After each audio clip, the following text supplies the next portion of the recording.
I super appreciate the love. Oh my god. Oh Well, my why god. are those hearts like that? Y'all need some CK hearts though. I know those are locked behind the sub wall. You know, you gotta join the shiny squad for that. Maybe if we're in chat on Monday, we might see a gift. Who knows? One of my friends loves to drop those. So CK heart is goated emote.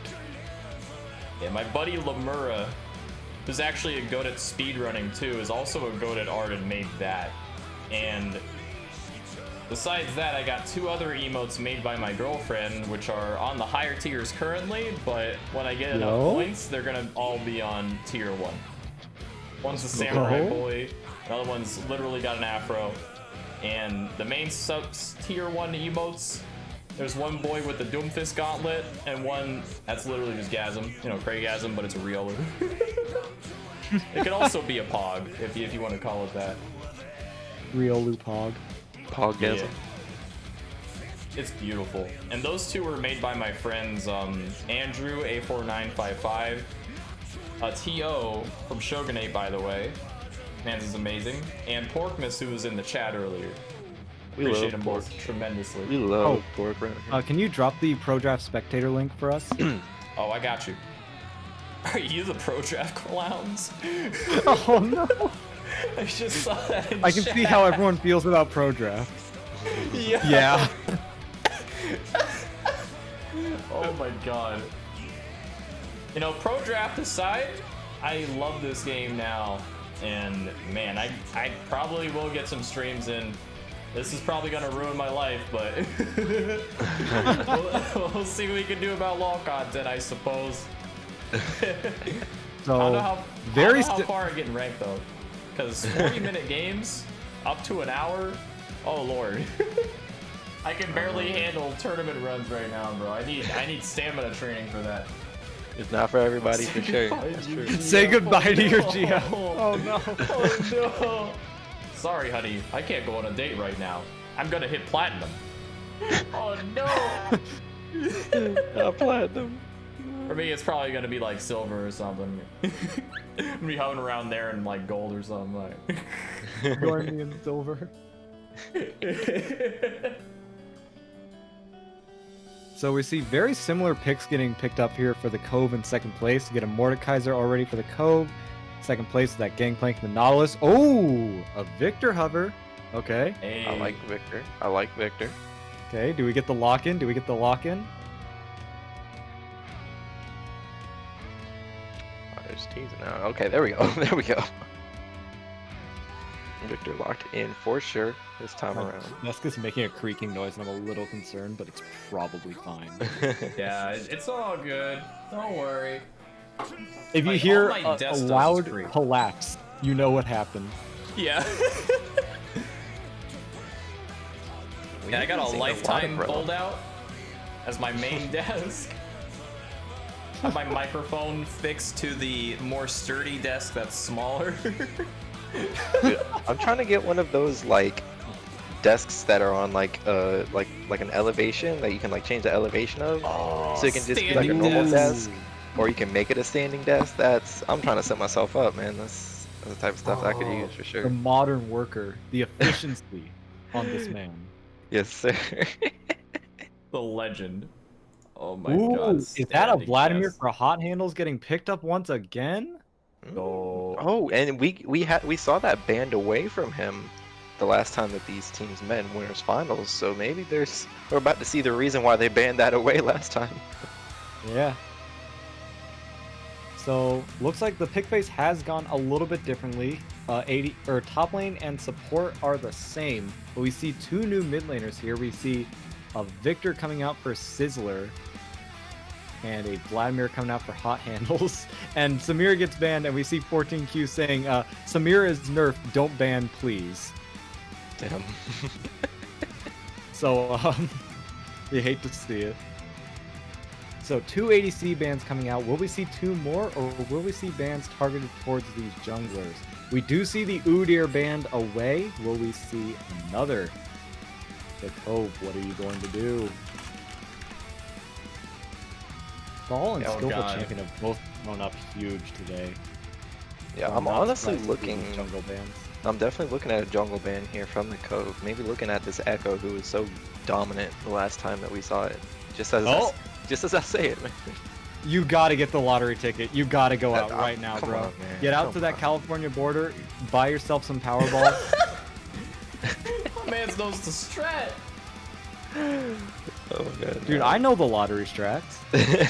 Let's go. Oh god, I busted a gut on that last one. Oh no. Didn't help that I found the PogChamp that I made yesterday in the general SSE chat. I literally look like a pogfish, bro. It's great. From the side. Oh no.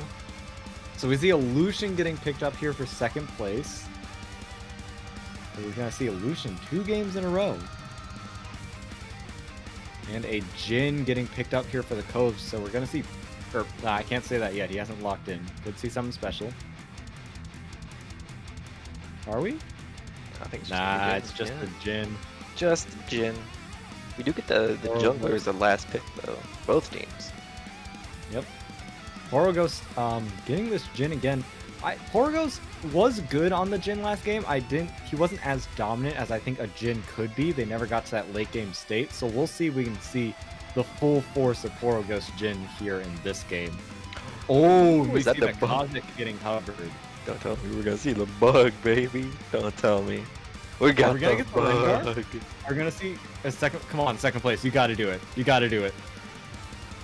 Yeah, come on, baby. Come on. Do it. Lock it in. This is so I hype. wanna see it. I wanna see the This hunt. is so hype. No.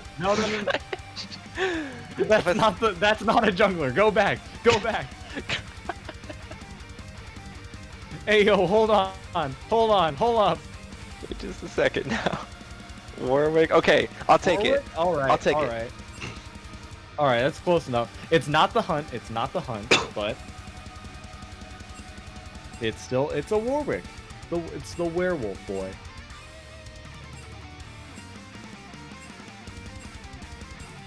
I'm seeing a lot of spam messages in this lobby chat here as a result of no Rengar getting picked. So we're just spamming Q because they pick Warwick. Oh my god, we're gonna get into the actual draft now. There's strategy going on, believe it or not. It is, man. Somewhere in this madness, there's a little bit of method. You just gotta find it. Fear the shadows. No, the real lesson is controls I have no clue what Warwick does competitively. Well, as a certifiable Warwick perma banner in all of my games and every role, unless I'm support, then I ban Alistar because fuck Alistar. I play Enchantresses. I'm not playing with that. But everywhere else, I'm not playing with Warwick. All right, and here's why. Warwick has not only an absurd amount of sustain, but an even more absurd amount of sticking power. Right? If Warwick is on you and you don't have, you don't have a Lucian's worth of dashes to get away from it, if you don't have a Samir's worth of dashes to get away from this Warwick, you might as well just be dead if you can't just straight up outburst him, right? And that's after he ults you, which I will admit, it is pretty hard to hit that ultimate sometimes, but Warwick, he is so hard to kill him, man. Like, even if he goes Divine Sundry, he doesn't really stick with the Gore Drinker. He's gonna be running you down. He's gonna one-shot you for half health, man. Like, it's actually just ridiculous. And I will point out the Cove has both a Warwick and a Vladimir. Yeah. So and the gameplay too. Is it like, possible to? Oh no, did I say the Cove? Second place. Second place has him, yeah. Yeah. Is it? I don't think second place physically can get aced. There's a law of the universe that's preventing both the Warwick and Vladimir from being dead. It's in the game's code to prevent this combination of characters from getting aced. If Warwick dead, then no.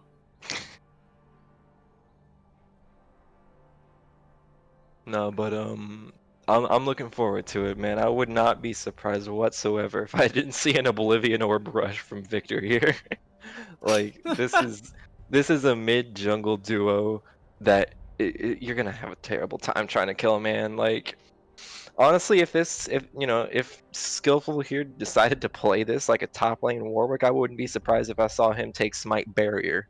You know, because like part of the cheese with Warwick and what makes him so like aggressively like horrifying even early game is the fact that you take Revitalize and Revitalize. What is it? Warwick has, I think he has a passive somewhere in his kit where he gets increased heals and shields if he's lower health. So Revitalize, like with the barrier, the shield that you get just from barrier alone is so massive. It's such a massive shield, and that's just a shield. That doesn't count towards your health, so you still get the increased health regen on your Q and on your autos while you have that massive shield, and it's just so difficult to kill. And I wouldn't be surprised if I saw something like that, but I'm sure I'm gonna see Flash or maybe Ghost, but that's just like some fringe cheese things that you could probably entertain against, somebody like a Victor or a Kha'Zix who, after 10 minutes are going to be trying to one-shot you. Yeah. You see a Mordekaiser again for Shadowstorm. Shadowstorm showed up big on that pick last game. So we are going to see if he can repeat the performance here against the Gangplank. We've seen this Mordekaiser Gangplank matchup before. We've seen it not go very well for the Gangplank. So that is going to be interesting to see if Hydra Wife can deal with that. Let's see this bot lane matchup. So Jhin, I don't think Jin's very good into Nautilus just because Nautilus has so many things to get to this Jhin, to get to this super immobile ADC. Nautilus is not going to get shred down by either Jhin or Rel very quickly. Nautilus is very much like an assassin-proof sort of champion. And while Lucian is very squishy himself, Lucian's also pretty mobile. So I think I like second place's bot lane here against this Jhin Rel. And just thinking about it too, I almost probably would have rather wanted to see an Enchantress support in the hands of Reskin here. Is that, he has been going absolutely ridiculously crazy on this Rel throughout this tournament. But I think it's just as far as the draft goes, I mean, like there's really no way you're gonna out tank a Nautilus, right? Like Rel, if you're Rel or not, like he's an engaged tank, you're an engaged tank, but regardless of who can engage better, I mean, you have a Kha'Zix, you can engage more or less pretty well, but Nautilus is just a million times more tanky than most other, engaged tanks that you would find down in the support position. So having somebody like Vladimir and Warwick and Gangplank and so much healing, I almost would have rather wanted to see an Enchantress support, maybe like Seraphine or Nami or even Soraka perhaps. Somebody who can just keep their team as far ahead as possible, namely also for the sake of getting the new reworked anti-heal item, which I think is so absurdly broken and is probably going to bring things back into support meta. Because like you get Seraphine W with that new support item where everybody that you heal or shield gets anti-heal for their next however many attacks. Like you get that with the Seraphine W, you get that with the Soraka ultimate. Everybody's got anti-heal and they don't need to like waste the item slot for the anti-heal. I think that is just so invaluable to have, and I think that probably would have been something that I think if they hadn't picked Rel so early, I think that the Cove would probably not be too hesitant to try and give some entertainment to. Yeah. So we are seeing the bombs in here. Interesting. Will the Cove go for another invade or a 5-man play here, or are we just gonna see another 5-point star? We actually are seeing. Okay, so we're seeing second place go for something here up in the top lane. Gonna see if they can get Hydra Wife ahead, I guess. Heading straight at Shadowstorm here. So there's 5 men going into this Tribush immediately towards this 5-point star of the Cove. 30 seconds until minions spawn. Are they just trying to defend against maybe an invade they were trying to guess out. Yeah. We saw a similar strat earlier where there was just a random 5-man top lane, and Had Your Wife on this Gangplank. That's how he got caught out initially, and it just did not look I guess just very trying to good. defend against that. Not gonna actually find anything though. The Cove minding their own business, minding their distance.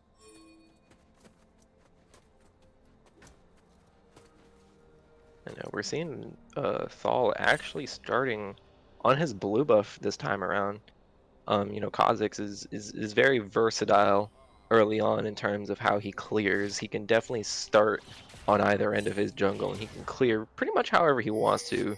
I think he's really good right now for the sense that he can, be so versatile in his pathing like that. So it's looking like we might be seeing potentially another quick double buff clear from both of these junglers starting on their blue buff right now. Unless they're, somebody's got some shenanigans planned. I'm definitely looking There's forward. just symmetry between Skillful Champion and Thal right now. It's I'm beautiful. liking it. It's so beautiful. It's a work of art. I mean, we got Jhin on the team. I mean, it's only right, Skillful getting 2, 3, 4. Skillful taking care of that Grump just a little bit earlier than Thal did. Thal actually going for a full blue side clears. It looks like Skillful's going for that double buff right there, wants to get himself up into that top lane towards the top side of the map as soon as he can. As the red side bot lane, it looks like they're trying to push in that wave. They're denying quite a bit of CS, which is to be expected, granted that they have a Lucian Nautilus. That's a kill lane if I've ever played it. But Sizzler getting a lot of poke on the high handles here in the mid lane, but I'm sure he's going to heal that back up before too long. He's got that, he's got a charge Q on the way. Champion looking for something up here in the top lane, looking for a gank onto Shadowstorm here. Gonna be waiting in this bush. Shadowstorm, I don't think spotted him out, so this could be interesting. Hide Your Wife and Shadowstorm both at full health here. Shadowstorm steps up and Skillful Champion goes in. We see a flash in there from Hide Your Wife, a flash in there from Skillful Champion. Shadowstorm is now in a bit of a rough spot, but is just going to be able to walk it out to his own tower. That's 2 flashes wasted to get literally nothing out of Shadowstorm. Yeah, I don't know if I like that one. You saw the flash come out from Skillful just to be able to get a nice angle on the fear, but I'm not too sure if we needed to commit so much to get nothing, honestly. And very early gank, it's very it's very okay to not get something off of an early gank. But I don't know, man. I don't know. That's 2 very valuable abilities down for 5 minutes. We'll see if anything comes out of that. Skillful Champion looked like he wanted to get some there at the mid lane, but couldn't find an opening onto Sizzler. And Thal is just taking Skillful's wolves. So, very good map awareness from this Kha'Zix. Sees Skillful Champion up in the top side, knows that he's probably not going to come back down for the wolves, and he's just going to take him himself. If I'm Thal, I might as well just go for the Gromp right there. For something here. He's in that tri-bush of the bot lane. I think he's just going to head on to the Gromp, though. Yeah. Skillful Champion still in this top side, still looking for something onto Sizzler here. I don't know if Sizzler would step up enough, though, to make a difference here. Thal jumping back into bot river. And nothing's gonna come of anything here. Hide Your Wife taken down pretty low from these trades with Shadowstorm up in the top lane. Gonna have to hide under his own turret. Yeah, Shadow still got his flash. He could probably make something happen if he pushes that wave in far enough, but it looks like Skillful's going Skillful up to try Champion and... does want to come in here, wants to gank again, is gonna get spotted out by a ward though. But Hide Your Wife recalled. Yeah. Maybe a bit of bad timing right there, but it's all right. Communication error. Hide Your Wife TPing back in, but Skillful Champion's just like leaving already. So looks like Rezkin jumped in there onto 14Q. Wasn't able to find anything though. Either that or Yamakishi pulled him in. Either way, Rezkin and Poro goes down to half health. 14Q and Yamakishi looking pretty healthy themselves. But it is very even so far in this game, with the advantage I think coming from Thal out jungling Skillful Champion. Right, yeah, I think Skillful's definitely making it a little bit too obvious as to where he might want to be around the map, and I think Thal's taking advantage of that and just covering the other side of his jungle, just making sure that he's not going to be able to, he's not going to be able to stay anywhere for too long without getting punished for it, which Thal has been doing a great job of making happen. So let's see here. We see definitely more items getting picked up here. I don't know if he started Dark Seal, but Sizzler has a Dark Seal now. And Rezkin coming down from the river towards this bot lane. Looks like they might want to be posturing for the first Drake here. I believe that might be an Ocean Drake. I can't fully see it right now. We're a bit too far zoomed out. But Rift Sculler is going to be going over, and Thal is going to be starting up this first Ocean Dragon right as the bot lane of second place recalls. So yeah, that's just going to be a free dragon over to Thal. Skillful Champion is in the area, is going to spot this out, but is going to decide not to contest, doesn't want to walk into a situation he doesn't know anything about. Just going to turn right onto his own Gromp here. Yeah, and if I'm the red team, I'm definitely not too happy about this dragon just going over as free as it was over to the blue team. The Cove definitely has a much harder scaling draft than the second place team does here. They have a lot of very early game threats. They have the Nautilus, they have the Lucian, they have the Warwick. But as compared to something like Jhin or Victor, or even a little bit out of Mordekaiser and Kha'Zix, I'm definitely looking to try and make a bit more of an impact than they probably could in the early game to prevent them from getting to that late game as hard as they can. We have Hydra Wife and Shadow Storm facing off here in the top lane. Hydra Wife is keeping up in CS despite his consistent health disadvantages, so good for him. Make sure he doesn't fall too far behind in this lane. Hot Handles and Sizzler both being taken down pretty low in this mid lane here. And it looks like both Thal and Skillful Champion are in the area. Thal's going to make the first strike, though. Going to jump on the Hot Handles here. Going to flash on the turret and is going to get first blood under the mid-outer turret. Skillful Champion was in the area. He's just sitting at chickens, though. Yeah, I mean, it's just a matter you just gotta get moving first, and Thal was ready Thal's looking for Skillful Champion as well. Gonna land the Q there. Gonna look for something here. Skillful Champion might get chased off his red buff here. Skillful is a level behind. Thal has ulti. He does not. He is not really in a position to contest any kind of a buff right now. He's just going to settle for his own krugs. Thal's going to jump over towards that Rift Tail pit. Not going to start it up just yet. Hydra Wife pretty low. Gonna dodge out that hook under his own turret. Skillful Champion is in the area. If Skillful Champion wanted to gank top lane, now would not be the time, actually. Shadow Storm is backing off, getting those wards down, making sure he has vision of the river. He knows when this Warwick is coming up on him. Hydra Wife taking the opportunity to recall under his own turret, and Skillful Champion will recall as well. Something to definitely look out for, though, up there in the top lane is that Hydra Wife on this Gangplank just picked up that Sheen, which just by itself is such a massive item spike for Gangplank. 14Q going in here onto Poro Ghost, actually. Not going to find anything, though. Yamakishi was a bit too late coming down the river to help out, and Poro Ghost is gonna just use his heal and be perfectly fine by himself here. Because Rezkin actually has been roaming. Rezkin is up in this topside river, just helped Thal get that Rift Herald for himself. See a Hemoplague coming out here from Hot Handles onto Sizzler. Not gonna be able to find too much, but is gonna heal up so that trade goes even. Yeah, that was a very, very interesting whiff coming out on the Hemoplague right there, but on the top lane though. That's yeah. Yeah. Redskin staying up here along with Thal is gonna pop Hydra Wife, probably gonna drop this Rift Herald down, see if they can get first turret here onto this top turret. But Skillful Champion is here. Thal not dropping that Rift Herald just yet. Does get the ulti down to Shadow Storm and will pop him. Thal now dropping Rift Herald onto this turret, but Rift Herald may not have the minions to back it up if they want to make this first turret here. Skillful Champion still going in, wants to find something, has the protection of this turret, and is going to pop that Rift Herald. So turret plate gold over to Thal and to Rezkin, but nothing else. I have no explanation as to why that Warwick ult ended up hitting Shadow Storm through 2 people, by the way. Hot handles might go down here. Yeah, Sizzler gonna flash on him.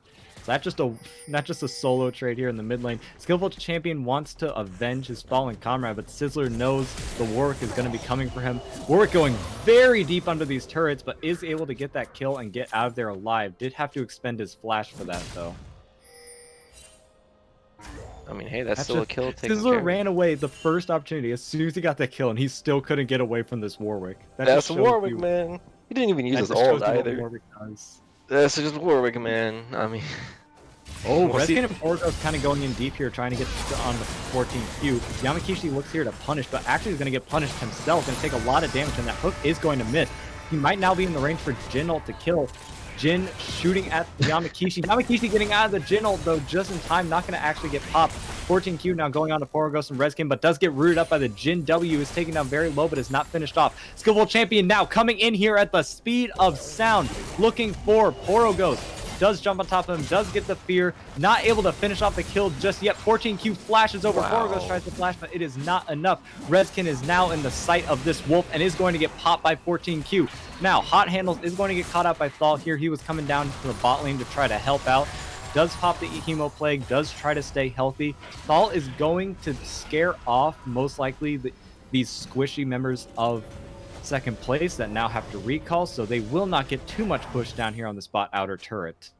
I just want to highlight how when 14Q went back into that fight to seal the kill onto Poro Cloud, he read the flash. He popped his own flash and then read the Jin flash with his dash on the E, just to make sure that Jin was not getting away. So 14Q kind of had the big brain move right there, so I like that. 14Q, more like 1400 IQ. True, tell them. They're not ready for the brain power, man. So Thal going in here onto this Mountain Drake, but there are a lot of members of second place close by. Yamakishi and 14Q are going to spot this out, and Skillful Champion is close behind them. Thal's going to have to jump out of the pit, and now 14Q is going to continuously continue to damage this Mountain Drake. It is going to go down to... Oh my goodness, what? The W from Kha'Zix. I didn't see him at all. It was the W from Kha'Zix. Yamakishi and Rezkin both drop here. 14Q now in a bad situation. He's probably going to drop to Shadow Storm here. Hydra Wife going to drop here. Hot Handle's caught in the middle of 3. 14Q actually able to kill Shadow Storm on the top side of that fight. But, oh my goodness, the Cove just got so much. That was such a... Oh my goodness. I was thinking to myself, okay, well, Kha'Zix jumped out. There's no way he's going to be able to get back in there to go for the smite. That's a 30-second... Not a 30-second, but like a seriously long cooldown on the jump. But he just Hail Mary shoots the W in there. The Void Spikes ends up taking the dragon. Goodness. Skillful just barely missed smiting. That is a very sad misplay there from Skillful. Skillful Champion and 14Q still in a good position. Both of them very nice KDAs. Bit behind in CS, especially Skillful Champion. So that is going to hurt them when it comes to gold. They are 4K behind. So we'll see how they can plan to catch up there. Yamakishi looking here for a roam up towards mid, but Rezkin's already matched it. Both of them placing down control wards, destroy enemy control wards, you know, just how it be, how it do. Thal is waiting here. Oh!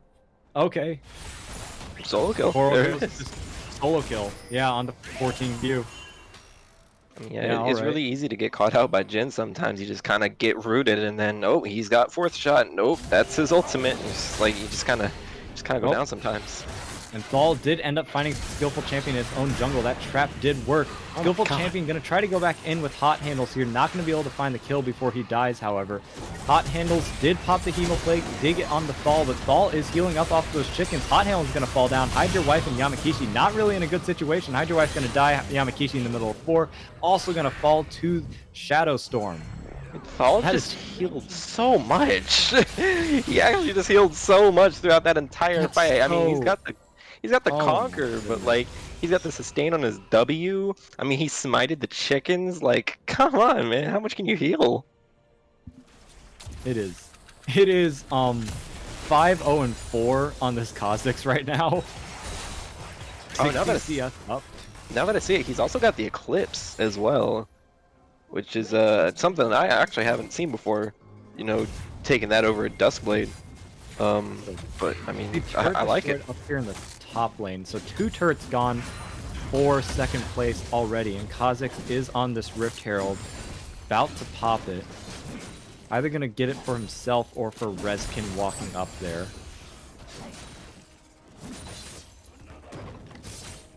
See Shadow Storm here, scaring off Skillful Champion and Hide Your Wife, making sure they don't get anywhere close. Thaul going to grab up that Rift Herald for himself. Shadow Storm now going on to Hide Your Wife here. Hide Your Wife might just be dead. Does dodge out that hook, does dodge out the Q, so he's going to live for a little bit here. Skillful Champion going back in, seeing if he can get anything, but Shadow Storm is just very strong right now. And you know, we're starting to see the Cove rotate around a little bit. They've lane swapped their carries at this point. Victor is now looking to take the solo turret gold from taking out this bot tier 1, as the bot lane is now migrated over to the mid lane, just trying to get a little bit more presence on the map, because we do see Rel up in the top lane, probably here to stave off a roam from Yamakishi here. So, Shadow Storm versus Hide Your Wife, Rezkin versus Yamakishi. The 2v2. Rezkin trying to jump onto Yamakishi there, Yamakishi walking out. So the fights have tempered themselves once again. And I want to say Hot Handles is 0-4-1 on this Vladimir pick. We saw him be so dominant on earlier. And he has a Dark Seal in his inventory too. So I'm not sure if I would keep that Dark Seal for much longer with the way this game has been going. Hey man, I was at oh, okay. Skillful Champion missing the ult there onto Rezkin. I don't know, man. I always have a rule where if I got more deaths than I do kills by 3 deaths, there's no place for a Dark Seal in my inventory. Yeah. Rift Herald getting summoned here at this bot inner turret is going to crash into it, deal quite a bit of damage. But Sizzler might be caught out here against 3. Yamakishi is very low though. Sizzler taken low, not actually gonna fall just yet. Hot Handles is going to kill him, but he's going to fall himself. 14Q doesn't get sniped out by that long range Jin W, but does get killed by Thaul either way. Yeah, I mean, just great engage there from Rezkin coming in with the Rel, able to lock up 2 members of the second place just as quickly as they can get locked up, man. But they're going to be looking at this dragon now. Skillful Champion's in the area, but I'm not too sure. Steal here. Not sure if he can get that. He is a level behind this Kha'Zix right now, and he's not going to have a way out if he gets in that hit. Thaul actually just jumps over the wall, though, gets hooked up by Mordecai, gets killed by Thaul. Okay, no steal. Easy kill. Easy kill. Especially if you know he's over the wall like that. It's fall apart for second place. Yeah, I mean, it was looking pretty close for a second, but now, I mean, we got a 10k gold lead, man. Like, Kha'Zix is 8-0. Like, I don't know. I mean, you're not really building armor on too many people besides maybe Vladimir. Whenever he finishes Proto Belt, you get a Zhonya's on him. And then Nautilus, right? But I don't know, man. This Kha'Zix is just eating. He's just eating second place for dinner right now.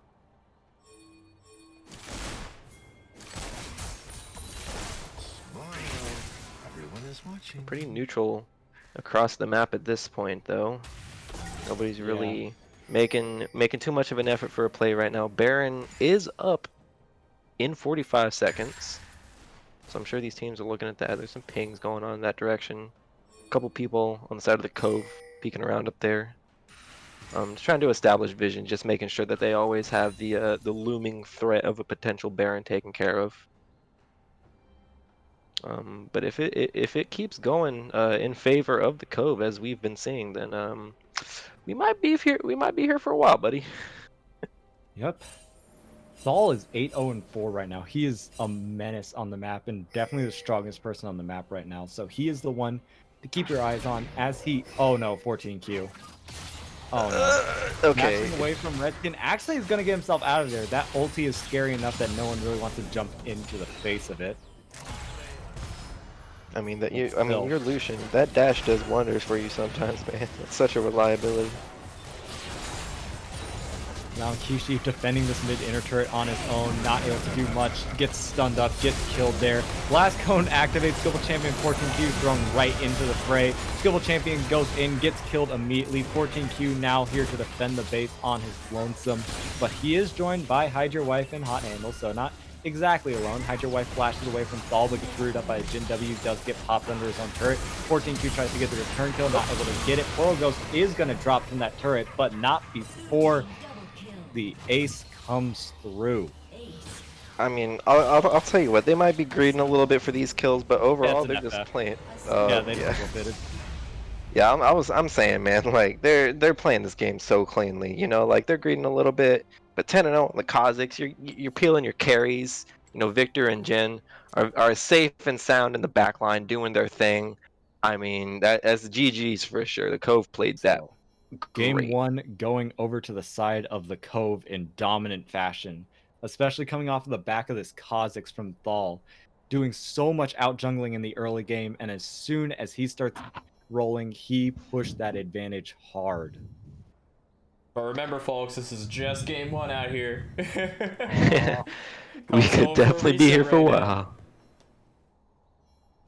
Yeah, if I'm second place right now, if I'm trying to play long term here, I'm definitely trying to evaluate, okay, what can we fix here, right? Because I think the one that you definitely got to be looking the most at right now is absolutely going to be Thal, right? Thal has been taking every single one of these games into his own hands, and it's just Jungle Kingdom for this young man. You need to find a way to interrupt Thal's pattern because he loves these invades. He loves to just get this huge lead in the jungle and then just balloon that into this huge lead in the game for each of his lanes.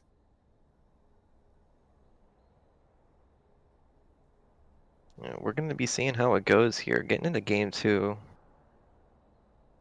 I'm definitely looking at Thal here. I'm looking at Poro Ghost as well in particular. They had the Xayah banned away, that Poro Ghost had been rocking for most of the tournament.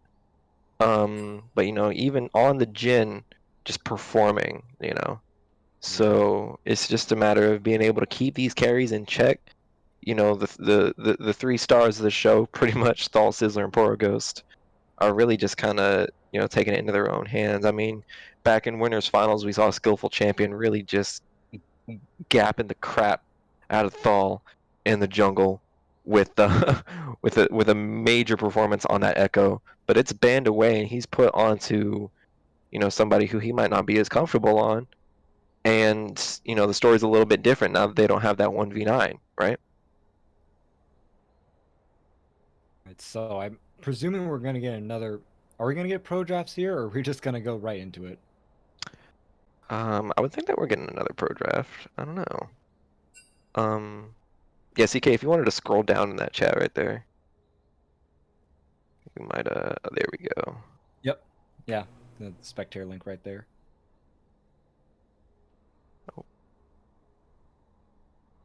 Da-da-da, da-da, Hold on, bathroom break. da-da, ba-da, ba-da-da, ba-da, da-da.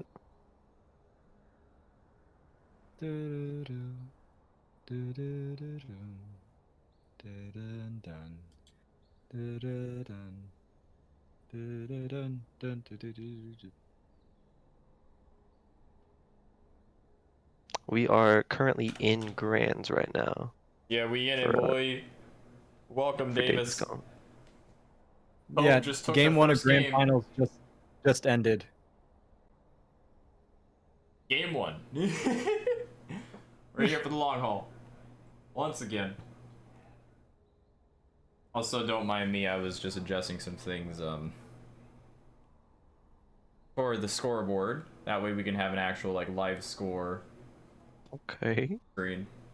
It's that SSE production, Let's go. baby. You know. Yeah, it's a little bit scuffed because I just basically moved the numbers. I didn't really have space for them, but it's still clean. It's fine. It's gonna be great. We love it. Let me work on it a little more, actually. Hold up. Am I able to... that real quick. There we go. We'll get bands up for you. Let's do some music, too. Why not? And get Silver Scrapes back up.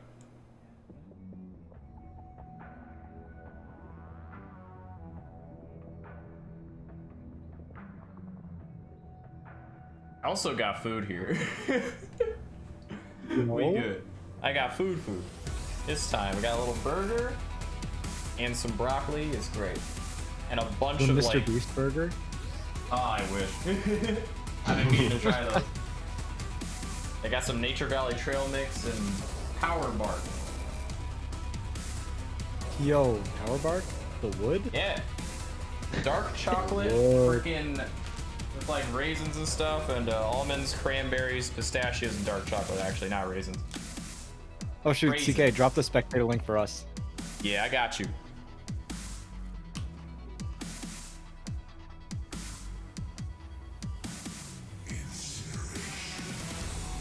There we go. Now I gotta meet real quick.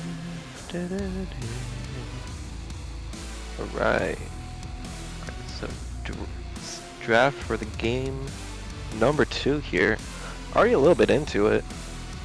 Yeah, bands, once again, I think the exact same bands. Across the board, yeah. Like Nautilus and Vladimir once again picked for second place. We see the Mordekaiser and Rel coming down for the Cove as well, along with the Yone this time for Sizzler instead of the... I already forgot what he had last game, and it's been Victor. like 5 minutes. Let's go.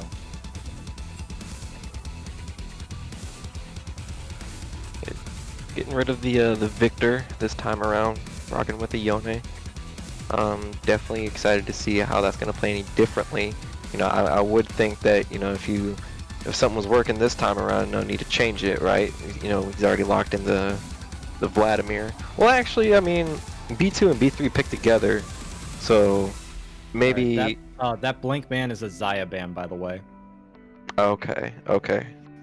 See Samira getting banned out here. Kazakh's getting taken away. I do not want to see Thal on that again. That Oh, is yeah. perfectly understandable.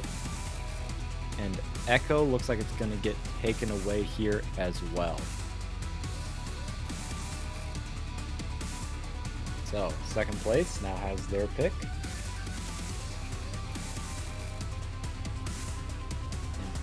It is going to be the Vayne. Okay. So switching it up in the bot lane here a bit. See, I honestly kind of like this because the Vayne can condemn Rel in the middle of her jump, to keep herself from getting CC'd like that. So I think I kind of like this. Ooh, okay. But I like Ivern here. Oh no, the Ivern hover again. The Ivern hover again. Are we gonna see it? Are we gonna see an Ivern? The looming threat of an The Ivern. looming threat. We're gonna see it. There it is. We have Ivern. Ivern has landed. I don't know if I could think of a champion more dislike Kazakhs than Ivern. I don't know, man. Udyr is pretty up there. He's up there for sure. I mean, you got Hecarim, you got a couple. You know, take your pick, right? So looks like we're gonna get Jin here for Poro Ghost again. I want to see this Ivern. I want to see Thal's Ivern. What is he gonna do with it? Oh, but Lilia Get a also. Lilia as a response. Well, I like it. I mean, it's really hard to try and lock down Ivern when it comes to just like his general clearing.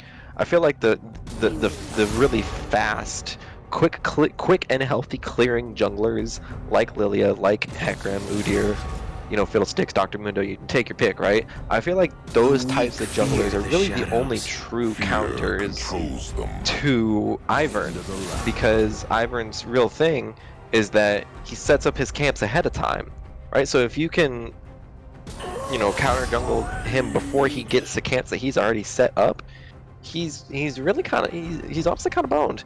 You know, like if I were the Cove, or sorry, if I were second place, I would be like looking into where this Ivern plans on starting, and then just honestly invading him as soon as he sets it up.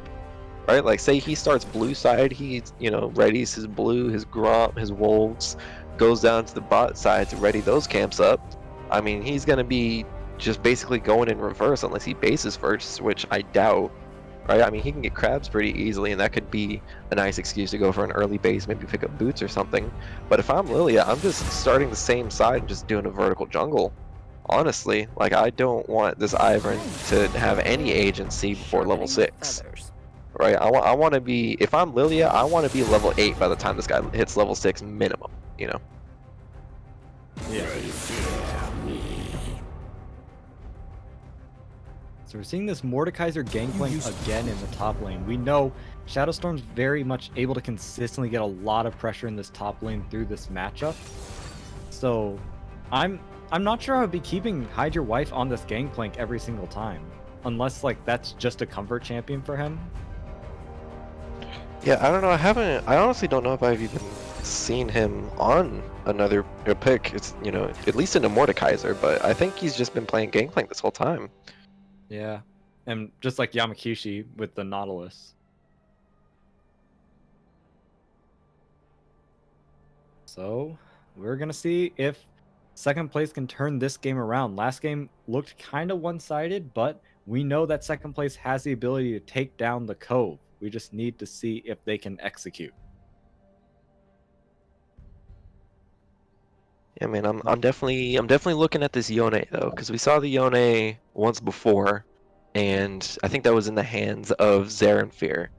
And that was a performance for sure, but I'm excited to see how it operates in the hands of Sizzler over here, who is quite frankly looking like probably the most dominant mid laner that we've seen this weekend.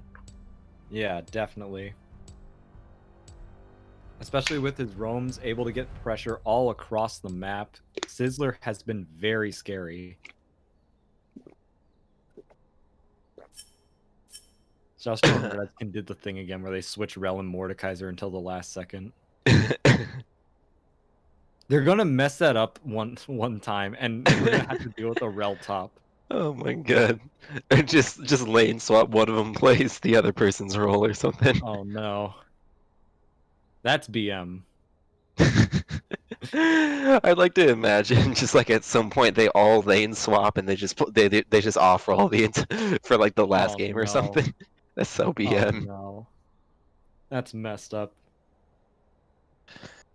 I mean, if they start winning as convincingly as they won last game, I mean, I wouldn't doubt it at some point. I mean, Oh, I they gotta know that show all of some them fun. If they're winning convincingly every game, I want to see a Teemo or something. I want to see something crazy come out. just like some BM picks or something like Yeah. that. Give me a Teemo, give me a Yumi, give me something goofy like that. Teemo Yumi bot lane. Yeah, oh my god. I what is it? There, one of the YouTubers, his name's Rav, I think, and he does just like a bunch of like really crazy off-roll things, but he figures out how to make them work. And one thing that he did with his buddy was Elise Nidalee bot lane, Oh no. and it was surprisingly effective. Oh no. Or they'll do something like Twitch brand or something, or like Twitch singed, just like perma poison. It's so annoying. I want to see something goofy like that at some point. Waiting for spectator delay moment.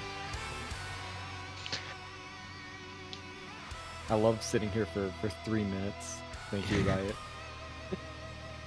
I mean, it's only right, you know, can't be having, you know, people peeking early and just being like, oh hey, jungler's on Krugs, you know, do what Yeah. you gotta do.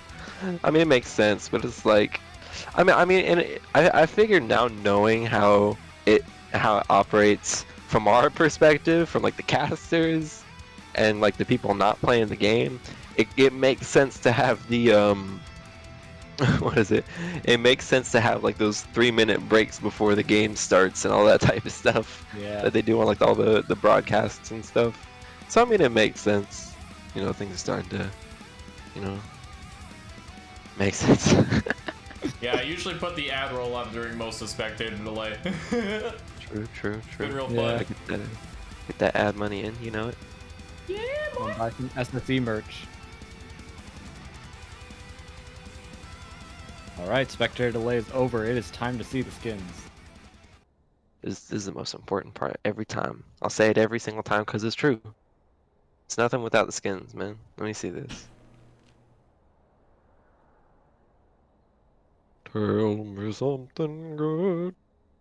Not a lot of skins in this game, actually. There's only 4 skins in this game. Wow.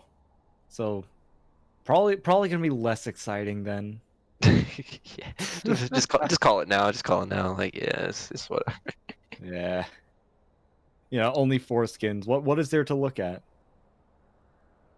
I mean, they got the profile pictures. I mean, they're kind of there's some Okay. variety here, you know. There's some I mean, variety in the profile pictures. We don't have. Where's the synced profile pictures? Come on. right? We saw that earlier. That was so legit. Like, I'm terrified of that team, man. Like, come I would on. be so intimidated.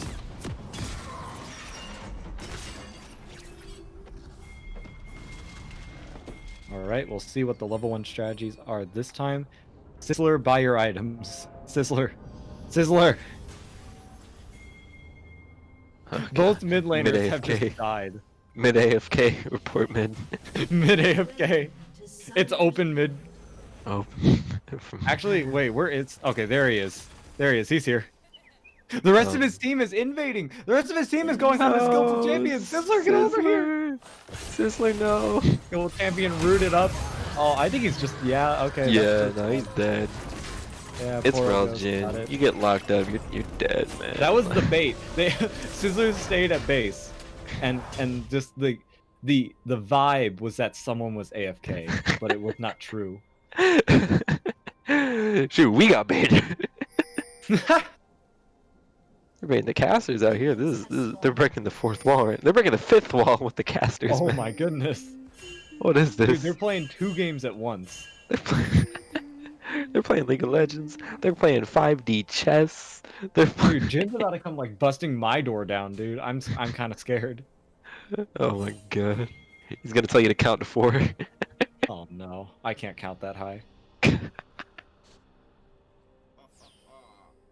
So, blue buff start for both of these junglers. Ivor's just gonna go ahead and pop his, he's actually gonna pop all of his camps right away, it looks like. Or at least the blue buff. He's just gonna ready the wolves. I didn't see him set up the Gromp. Maybe he might have, while I wasn't looking, but, look, I'm anticipating a full clear coming out from this Lilia. I mean, that archetype of the healthy clears, the fast healthy clears, they generally always like to go for the full clears. So I wouldn't be surprised if I saw that. Mid lane already super volatile, actually. Yeah. Both laners down to half health. Neither laner has mana either, so... Oh! The ball is just going straight towards this mid lane here. Hot Handles and Sizzlers both just hitting level 2. Root coming down on the Hot Handles. Sizzler is going to pick up that kill as well. We saw the flash burn from Hot Handles too. He's in a bad position. Oh, Jin W coming down to Yamakishi. That might be a kill. Heal is coming out though, as well as Yamakishi's flash. Ignite used by Rezkin, but it's not going to finish him off. Porogo's actually jumping in there with the flash auto Q. Oh, he's not a freak. going to be able to find Yamakishi. Jin W barely going to miss. Yamakishi's shield saving him from that one. He's a freak, man. I'm not going for that. Like, Nah, I ain't going for that either. He sees something that I don't, man. Maybe it's different, man. Come on. In one of the 30 games he's playing right now, he saw it. This game is already hot and heavy. 1K gold lead. More than likely coming out. Actually, I don't even know how this... Oh, it's probably from the kills. I'm looking at the CS, but I'm not even paying attention to the kills. No, 1K gold lead from these kills right now. CS more or less pretty even across the board right now. Ivern is obviously going to be a little bit different with his CS. But other than that, no more than a 4 CS difference across all lanes. So pretty even for the most part, aside from those 2 kills that came across. Ball is gonna end up meeting in the river here. Skillful Champion turning back, doesn't really want to mess with that right now. Thal is like just walking through this mid lane here. Maybe seeing if he can get something on Hot Handles. Hot Handles is about to push up. Is not going to get tagged up right away. Yamakishi's here with the backup as well. So no all in from the Cove on the Hot Handles just yet. Thal is going here after this Drift Sculler. Yamakishi is in the area. Not being able to find much here. Hot Handle's actually getting engaged on by Sizzler. Gonna go down really low here. I don't know. Oh no! He walked into it. He walked into it. Oh no. That's a Yeah, shame. all just coming through there. Flash, roots, and hot handles is gone. Yamakishi was in the area but couldn't really do anything about it. Yeah, And and I now, was just about to mention, you know, having the untargetability with the Vladimir W is going to be really valuable against a very kill heavy duo that would be Yone and Ivern. You know, they're trying to lock you up and get as much damage as they can on you, and having that get out of jail free card as soon as you suspect something might be going on is really valuable as Vladimir. But when you're not expecting it, you get kind of caught up by it sometimes. It's and I rough, think man. it is working as well. Oh no, I feel like Hydra Wife's in a not good situation. Shadowstorm going in here for the dive. Thal's coming, helping out, gets the root. Shadowstorm takes the turret shots, but isn't gonna fall. This Thal on any champion is just winning this game. There's kind of a, I mean, I'll Oh say it no, again, man. Root coming down onto 14Q, Rezkin onto 14Q as well. Skillful Champion is going to scare him off just a bit. 14Q engaging back onto Rezkin. Rezkin taken down very low. Rezkin trying to go back onto 14Q, but not going to find anything there. Hook gonna miss from Yamakishi onto Poro Ghost. So yeah, kill coming out there. For 14Q, definitely who you want to be putting your kills onto. You know, Vayne's a very hard scaling champion. So it's good to have that bit of a ramp up started early on. Oh my, Hot Handles and Sizzler still very low here. Thal is looking for something. Thal wants this dive. Hot Handles. Gonna dodge out the root. Thal hiding Is he inside just the going for bush it? here. Thal not gonna be able to find anything, but Yone will. Sizzler, is he gonna survive? Oh, just barely, just barely. That's so tilting. Oh, Yamakishi did find out Thal on his way back. Sizzler's gonna have to get himself out of here soon enough. 14Q knows where. No, I thought he was gonna hit the. I thought he was gonna hit that blast cone.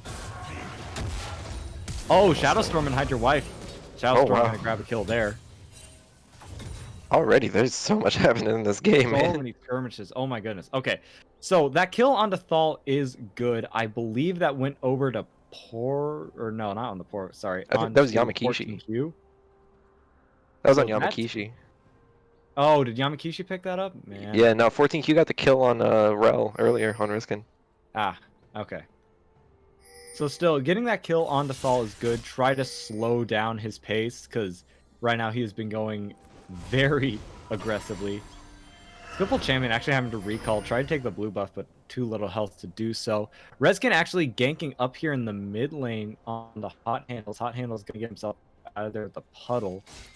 Hot Handles has just been getting targeted his last few games. And Porogos actually going to go down here. Taking advantage of the fact that Rezkin decided to move up mid lane, 14Q and Yamakishi just go right in onto this Immortal Jin. Take him out, and that's another kill into 14Q's pockets. 2k gold lead for the Cove here, but 14Q being 2-0-1 is very nice for them. They want to see this Vayne scale as soon as possible. The more kills into her pocket they can get, the better. Yamakishi scaring off Rezkin here from that Tribush. 14Q is going to be pushing up this lane a little further. And we're seeing Thal actually come up here against Hydra Wife with Shadowstorm. Hydra Wife gonna flash away, but might not be out of it just yet. Hook is going to land, but Thal and Shadowstorm do call it off. They don't want to go under the turret just yet. Hydra Wife has a bit too much health for them to want to do that. Yeah, and Daisy's gonna be out of the picture for just a little bit longer. You know, Thal is still pretty fresh off of a base. He's looking at the mid lane right now, but Skillful Champion knows that he's topside. He's just gonna take his bot side jungle for pretty much free. Yeah. So good on Skillful Champion, good map awareness, trying to take some stuff away from this Ivern while Ivern is moving around the map. And actually we're seeing some action here in mid lane. Hot Handles getting Sizzler down pretty low here, going into his puddle. Skillful Champion is able to get that shutdown onto Sizzler. That's huge. Thal is now stuck by himself in this mid lane, gonna get himself out. But that is a big shutdown into the pockets of Lilia. Right now, And you can start looking. You can start looking at this Lilia too. Yeah, he realizes, you know, the Lilia came from that bot side. Just thinking, okay, might as well just not even check over there, but he's gonna grab onto his Krugs real quick. Just get that ready for next time he wants to come around. But I mean, now you can start looking at this Lilia as another late game threat, is starting to put kills on her. She's got the Dark Seal, and I mean, she's gonna start ramping up here before long, and she can maybe start looking at another kill up here onto Shadowstorm, who's pushing in to this top turret. Hydra Wife taken down to about half health, but Shadowstorm is pretty far pushed in. Skillful Champion gonna be taking the rest of his drugs here and then looking for a gank. Yamakishi is up here as well to help out. Hydra Wife and Skillful Champion both hiding behind this little piece of terrain here. Shadowstorm does get the first move, gets a two-man hook on the Hydra Wife and Skillful Champion. Yamakishi is now joining in the fight, and Shadowstorm does get him into the death realm, but not able to actually find that much damage on him just yet. Yamakishi is able to survive, flashes out. Shadowstorm taken down to about 400 health. Hydra Wife is chasing down along with Skillful Champion. The Q comes down, does a huge amount of damage to Hydra Wife, and Rezkin is here. Shadowstorm falls asleep, but is able to wake up in time to kill off Skillful Champion. Hydra Wife in a lot of trouble now. He is very low, but he might still be able to get the kill onto Shadowstorm. Shadowstorm is taken down so low, but the shield comes through, and Shadowstorm is gonna be able to live. Yamakishi now in a tough spot. He has no one else to back him up. Hook, Q, dead. Alright, Shadowstorm's just 1v9 on the mid lane during that, so Shadowstorm's just 1v9 at this point. Like, you really just brought 3 people up to kill him, and he might have had a roll there with him, but he's getting dove by Thal here. Not sure what's going on that much. Thal just running under his turret with Daisy, but Hot Handle's getting that solo kill in mid lane's pretty big. It's showing Sizzler does not have the dominance he did last game. Hot Handles is getting his way back into this. However, the problem is you now have Shadowstorm to deal with. So now you have to have a different game plan to deal with this man who's just so huge right now.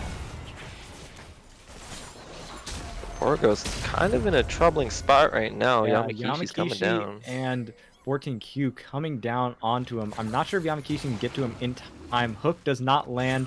Neither does a condemn. Wow. And actually, he's just gonna pop 14Q there with the W. The 14Q That's tried to condemn him into the tower, but he ended up getting under tower range, and Poragos locked him down with the W, rooted him in place, and was just able to get the easy kill with the 4th shot. So 14Q kind of overstepping right there. Skillful Champion coming in here, kind of wants to contest this Mountain Drake. Not sure if he'll be able to do it though. Yamakishi is with him, but there are 4 members of the Cove centered here in this bush. They don't really have the information. They're just going to have to back off here, and down goes the dragon. So I mean, if you're playing around, this late game for the Vayne, for the Lilia, I'm definitely not gonna find much though. We are seeing fights up in the mid lane as well. 2-man stun here from Rezkin. He's gonna go down though. TP coming in from Shadowstorm, the man himself. Hook is gonna miss, but the Q is not going to. 14Q is in a trouble situation, but he actually gets the kill on Thal and is able to get himself out of there. Shadowstorm can't chase him down. Skillful Champion still in the area, waiting to see if Shadowstorm will come over the wall, try to get something, but he will not. 14Q playing like a beast in that fight. Yeah, I mean, 14Q, he's really, being the carry that his team needs him to be right now. I mean, Shadowstorm's gonna be a serious threat and a big problem to deal with if you're 2nd place. But if 14Q keeps this up, I wouldn't imagine it'd be too difficult of a job, especially seeing that, Shadowstorm's gonna be investing a little bit into the armor to be mitigated by the true damage that's gonna be coming out from 14Q later on. So, 14Q, 4-1-1, but is still 40 CS behind in the spot lane. So, I think Gold's probably about even in the spot lane right now. 2-1-0 on that Jhin. So I want to see 14Q at least try to farm up a bit more right now. He needs to get the gold right now. He only has Kraken Slayer on his inventory. Actually, Porogos has more in his inventory than 14Q. 14Q and Porogos going in for the 1v1 here, though. Porogos, I don't think, wins this. Yeah, he's going to run himself out of there real quick. 14Q did expend his ulti. Porogos expended his heal. In the meantime, Thal's going to be taking this Rift Herald. If you get caught out trying to reload as Jhin, that's really one of the few opportunities that most AD carries are going to be able to find when it comes to being able to get the advantage against you in lane, is trying to catch you reloading. So it really takes a bit of wherewithal to figure out when to reload like that. Taking very low here. Gonna have to expend the ulti and his puddle to get out of this one. Yamakishi comes here to even up the mid lane. And first turret is going to fall in the top lane once again to that Rift Herald. Hide Your Wife is going to have to pop it here soon before it crashes into the top inner turret, and does so.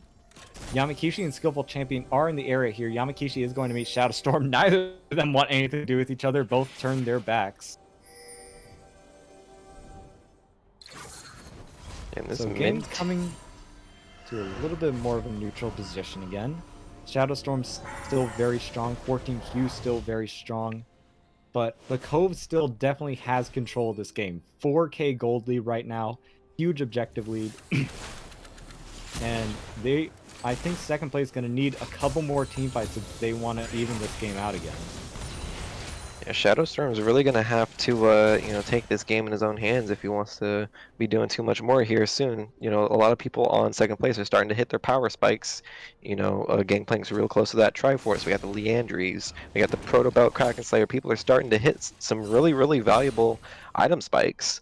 And if if it comes down to it, which team is gonna take more advantage or take a better Shadow advantage Storm, of that? does land that hook on the Hide Your Wife. Hide Your Wife not really going to walk up far enough for Shadow Storm to kill him, though. He knows that Shadow Storm's probably waiting in that bush, and he was right. Yeah, man, it's all a matter of who's going to be able to take better advantage of these items and these power spikes in what's going to be an inevitable team fight. Because this Baron's going to be up in about 4 minutes, and that's about to be a point of pressure. These all, they got the top tier turret or top tier 1 turret, and both the tier 1 turrets in the other lanes are looking to go down here soon too.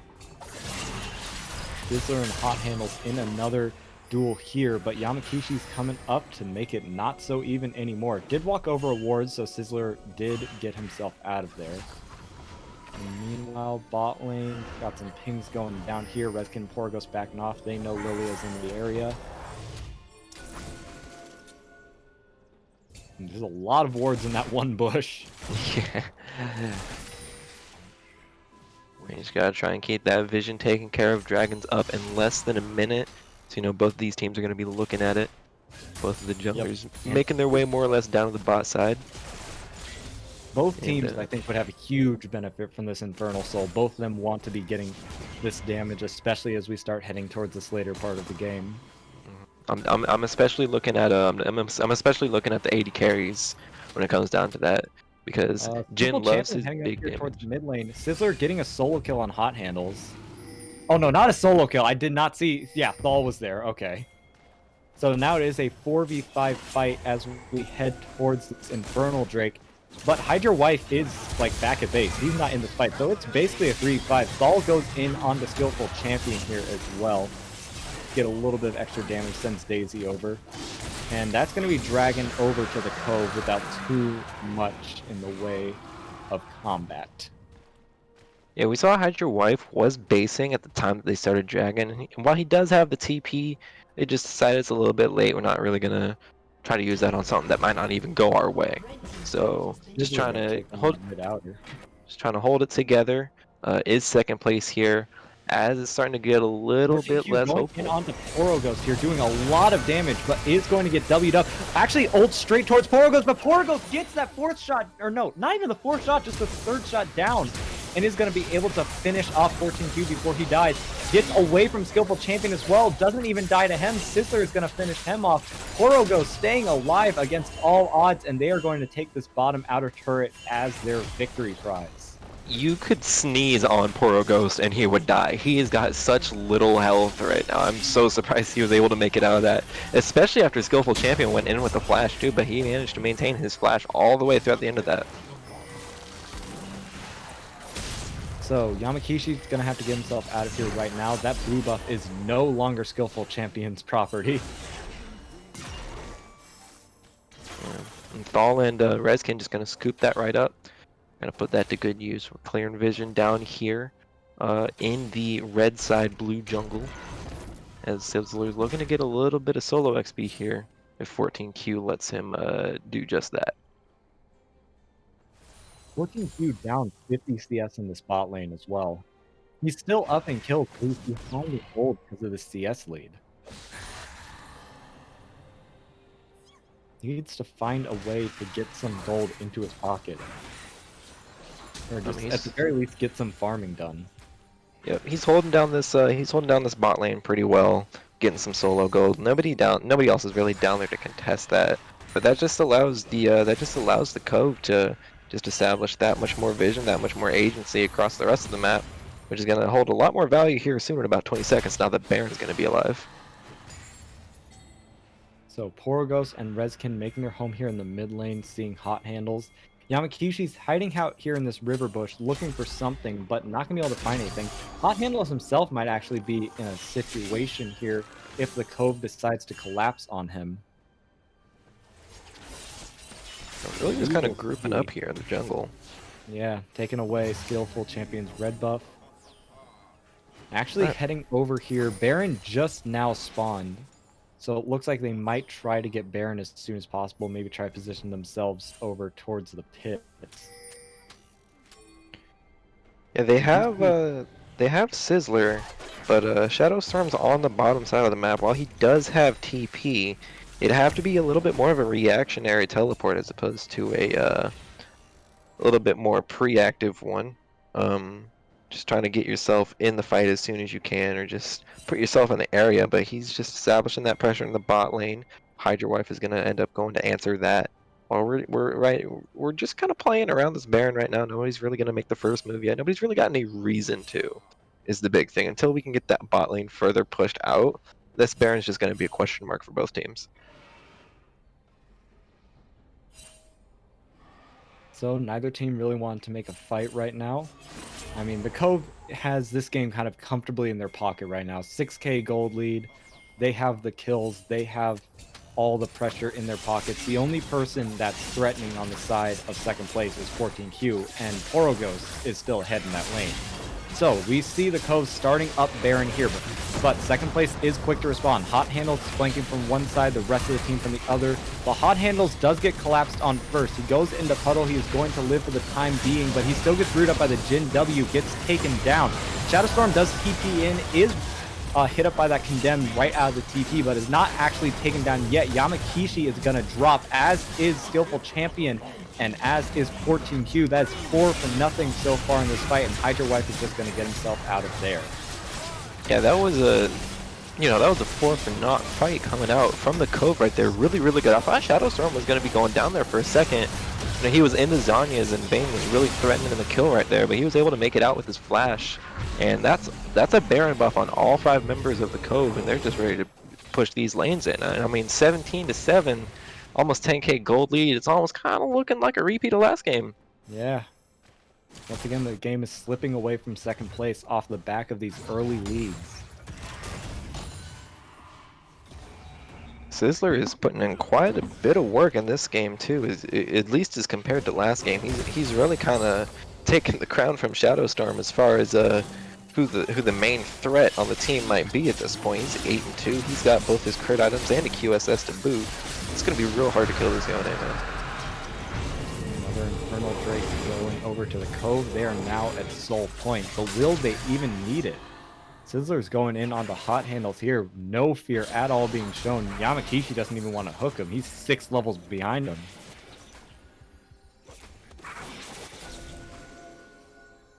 And yeah, it looks like the Cove really can just play this game at whatever pace they want to. They are not in really any rush to do just about anything. They're coming back onto the map here, slow, methodical. Skillful Champion actually going to see Thal in his own jungle here. Thal going to summon up Daisy to help out. Yamakishi might be the one caught out, however, is aiming for that Blast Cone. Does get rooted up by the Ivern, is going to get hit up by this Jin ulti. Not even going to get to that Blast Cone in time, and Yamakishi goes down. And Skillful Champion's probably going to follow here. Gets hit up with that Jin W, gets into the bush, gets shot. Goodbye. The Deer Hunter is on the map. He's out hunting, man. No, I mean at this point, like, it's good on the Cove for being able to rotate whenever they find, you know, these picks here and there. But Sizzler almost getting a kill there on Hot Handles in the bot lane. Solo here on Hot Handles, actually still going in. Hemoplay coming down from Hot Handles onto Sizzler, is doing a good job of surviving here, but Sizzler's so deep under this turret.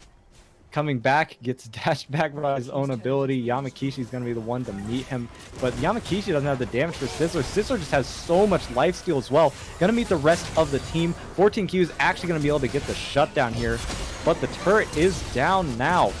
Okay, Rezkin into the middle of 2 for the side of the Cove. Horoghost going to grab that. Skillful Champion's now going to have to back out into second place's base. Thal is taken down very low, but he is still staying in this fight. He is still going to try to make himself useful. So 1-for-1 overall so far, but Rezkin's going back in. He wants more. He gets the stun on the Skillful Champion right away. Not able to find anything immediately. Hot Handle is now frontlining for his team, and he is taking a lot of damage. Skillful Champion taken down very low. Daisy called off of Hot Handles, doesn't want him to die to the turret just yet. And Hot Handle's going to heal up off of Daisy just a bit. Daisy is going to go down. Horoghost actually taking a lot of damage there from that Gangplank barrel. Shadowstorm going to miss that hook. Now he might be in some trouble here. 14Q positioning very well at the back of this fight here. Going to find a kill onto Rezkin. Going to find a kill onto Shadowstorm. So we're seeing a little bit of life here. A little bit of signs of life. Oh, actually the fight's still continuing. Horoghost getting left up there. Going to also get killed down by 14Q. All going to have to make his wind escape now. But Sizzler is back. So this might be a turnaround here for the Cove. Goes right into Yamakishi, gets him down to half health almost immediately, but 14Q is huge. 14Q just takes them out like they're nothing. That is an ace for a team that, until last fight, we just thought they were just lying down. I wouldn't have been surprised if there was an FF vote at some point before that fight, but I mean, the Cove just really overstayed in the base for quite a while. They got the inhib, and they were really just kind of dwelling and loitering there for just a little bit longer than they should have. The respawn started coming in from second place, and they were able to, you know, just get healthy members on the team, healthy members on the map, and then just really turn that around. 14Q really put in so much work in that fight. This CS differential does not matter anymore. This Vayne is 9-3-2. She has 3 items. She is online, and she is ready to 2-shot you. If there's no one on the side of the Cove that's really safe from this Vayne. You have Shadowstorm, you have Rezkin, sure, but this Vayne is just so strong right now that I don't think anyone can really withstand a 1v1 fight against her if you don't have the immediate damage to shut her down. So what second place needs to do now is rally around 14Q. You need to get Yamakishi with her at all times. You need to make sure Skillful Champion and Hot Handles are peeling for her at all times. You need to make sure this Vayne is allowed to go pan in these team fights. Blood comes over the Shadowstorm, a little bit caught out here, but doesn't surprise me if he's able to get himself out. He does hook onto Yamakishi, does get the Q down, but nothing onto 14Q. 14Q gonna take a little bit of damage here, but stunned up, dead. Now, what is Horoghost going to do? We see, oh no, Rezkin trying to jump in there onto 14Q, also just going to get popped immediately. Horoghost now going to get chased down by Skillful Champion. Not going to be able to find the kill on the Skillful Champion, but Skillful is taken down very low. Daisy is now in the middle of second place. In second place, Art is going to back out of here for now, but 14Q showing up huge again, 2 more kills for him. Sizzler is actually going in second place now, seeing if he can find anything. Not going to be able to find much, actually taken down to about half health there. And Infernal Drake should go over to the hands of second place now. Yeah, I mean, this is turning around, like, seriously well for second place towards the end part of this game. I mean, I know I mentioned that this Vayne is a hyperscaler, but I was not anticipating it to be to this extent. 1v9ing right now. This literally, yeah. 11, 3, and 2. 4 items, I believe. No, not 4. 3.5 items completed. The Executioner's calling coming out to mitigate the healing out of the side of the Cove. But the Cove has an answer. They are going onto this Baron. They are going to force this next fight. Second place is still kind of inside their base. I don't know if they know that this is happening. Skillful Champion's in the area, but not making any moves. You know, he's Skillful Champion's recalling. They don't know this Baron's getting taken. All right, honestly, at this point, if I'm the Cove, I'm just gonna 1-3-1, use my teleport to my advantage. Okay, we have the inhibitor opened up. We can crack the inhibitor in another lane. Like, I'm just gonna use the pressure that I have on this TP to push into the base. I mean, the dragon's not going to be up for a second. There's really no reason to overstep with this Baron like they admittedly had done last time that they got the Baron buff and pushed into the base, but it looks like they're just going to be getting this inhibitor for free. So we see Yamakishi and Skillful Champion kind of behind the Cove right now. I don't know if they're going for a flank, if they just wanted to take their own jungle. They just kind of accepted the inhibitor as a loss. So we see the Cove backing out here just a bit. Daisy's sort of stuck inside the base here. Thrall's trying to call her back. So far, one inhibitor taken with this Baron buff. Looks like the Cove is going to rotate down towards the bot lane here. Not actually going to split push, however, just going to group as 5. So in these 5v5 team fights, it looks like 14Q has been carrying second place through them.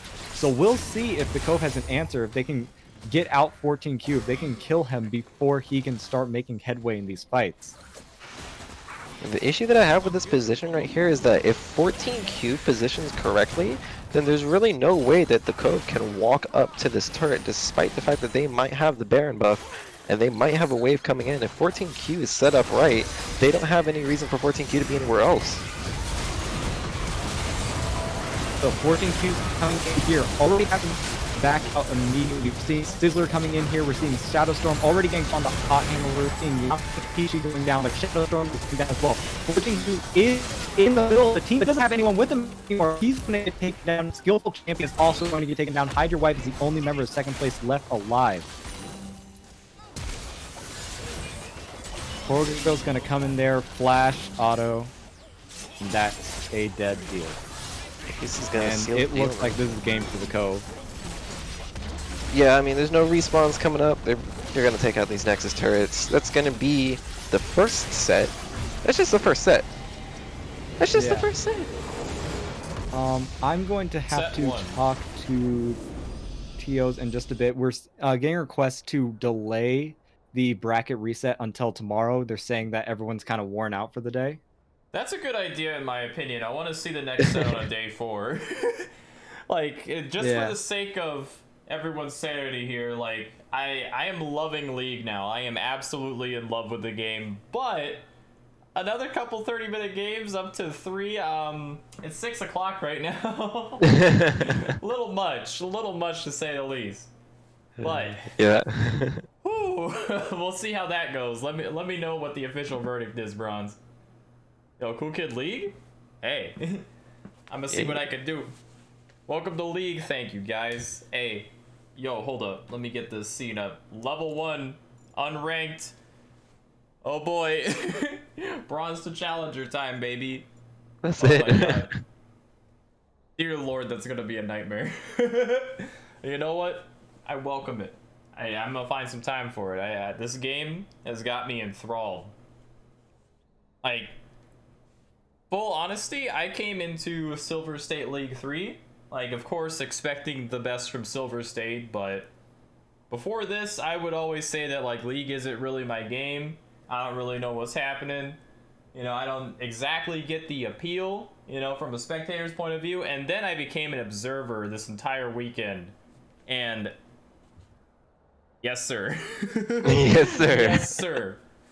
Oh my God, it's so good. It's so good, man. I'm loving it. Riot I can at least vouch that I can at least vouch that the game is definitely what you make it. You know, like it's a little limiting in the sense of like what the game provides you with, but there's still so much that you can make out of, you know, just as little as you have, you know? Like, if you want to do 1v1s, you can do 1v1s. If you want to play ARAN the whole time, you can play ARAN the whole time. If you want to grind out rank, you can do it, you know? I mean, everybody's got their own reason why they like League of Legends. Everybody has their own way to have fun with the game. And if you can rock with that and you can have fun with the game doing whatever you do, there's no reason not to, you know, play it any other way, right? Yeah, and I can definitely rock with it myself, man. And I remember you telling me before day 1 that, you know, in a regular League of Legends map like what we've been seeing these past 3 days, there's just 1,000 different ways to outplay the other team or get outplayed.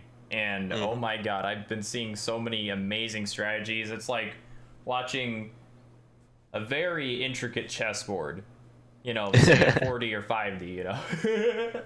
And it's so good. It's 25 games of chess all happening at the same time. Exactly. And sometimes the players play 30 games at once too, you know? There it is, man. Sometimes you just gotta carry that burden sometimes, man. That's how it is. Crazy, and I love it. I loved every second of this weekend, and if we're getting a day 4, you know, if the vote comes down to it, I'm all in on it. I hope to see all 4 of you in the chat right now, and bring your friends that watch throughout the weekend. I would love to see us cap out at like 80 or something. Just bring the boys in. SSC, you already know what it is. The And if you boys. aren't, and if you don't, by the way, get in that Discord, get in those social links, follow the Twitter, Instagram, YouTube, and I can't wait to see you soon. Me and Shogunate, by the way. The boys from Show, we're going to get things started again as soon as possible.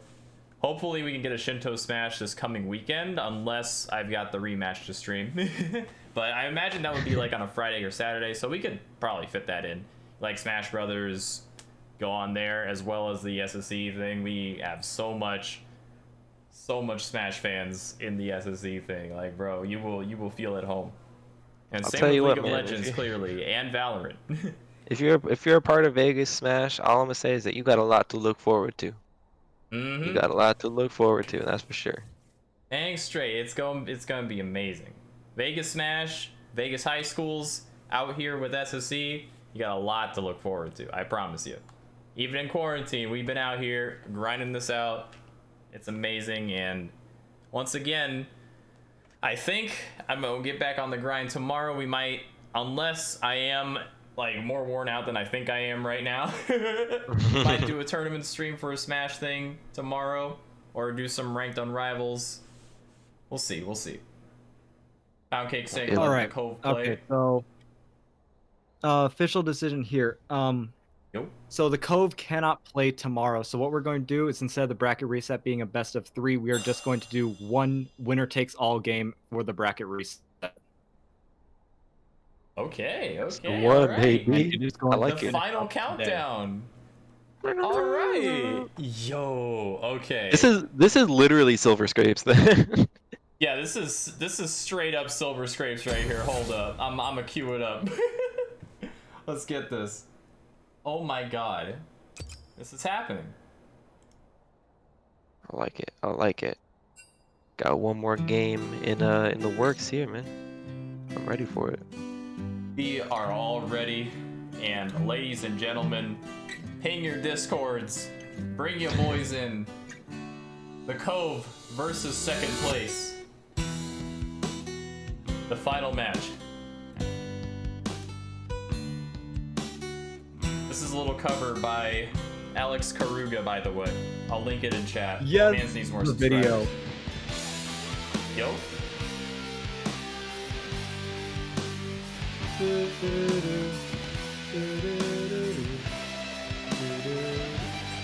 I actually can't hear the stream at all, so I have no clue. I'm pretty sure I'm completely off sleep. Let's go. Let's go.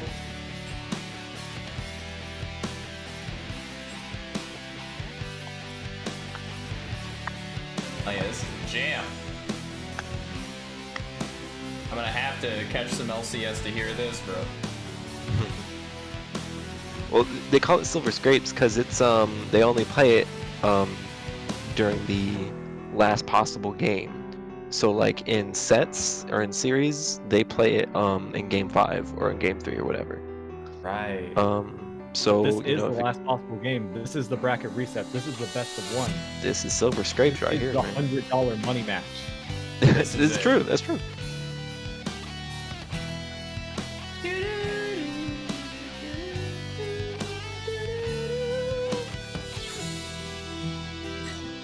So, the Cove has won these last 2 games in pretty convincing fashion, but we know that second place has the ability to take down the Cove. We've seen them get close before, we've seen them get these leads back, when we've seen them get team fights, we've seen them get victories against the Cove. This is all down to a best of 1. It is still anyone's tournament. Yep. If second place can pull out some of the strategies they were using during the winner's semifinal match, the winner's semifinal match, I think we could still see an upset here at the last possible moment.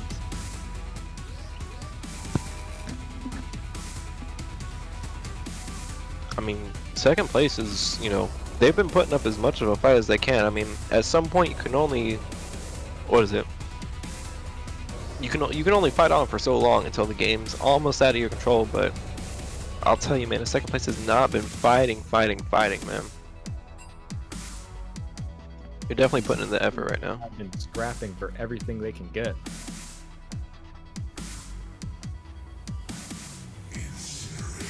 Especially this mid lane, man. I keep looking at this mid lane, like every single time we look back at it, like they're both at half health and like going in and getting ganked or something's happening, you know?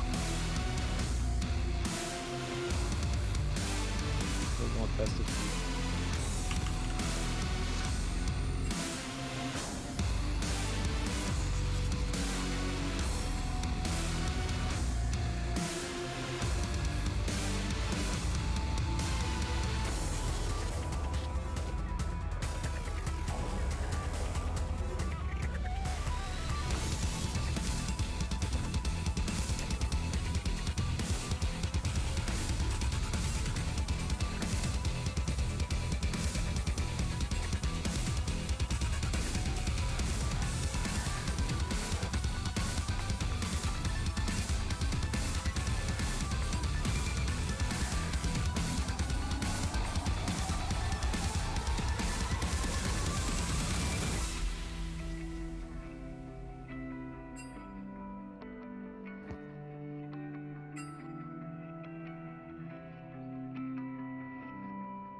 I think we're just getting everything taken care of here.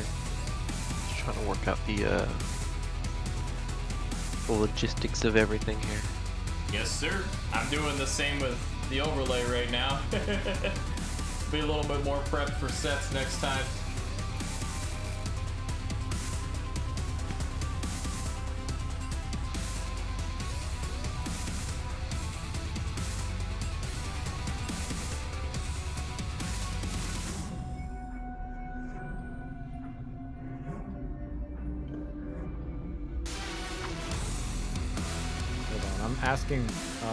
I'm asking second place again if there's any way they could do a best of three.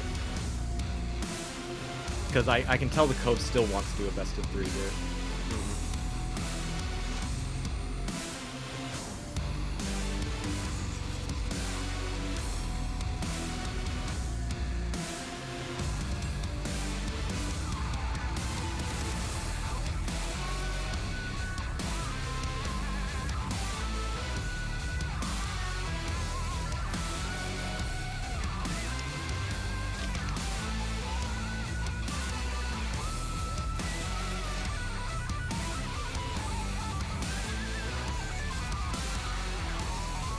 Best of three is way. Yeah, that's what, because that's what I mean. Best of three is more fair for the Cove. Yeah.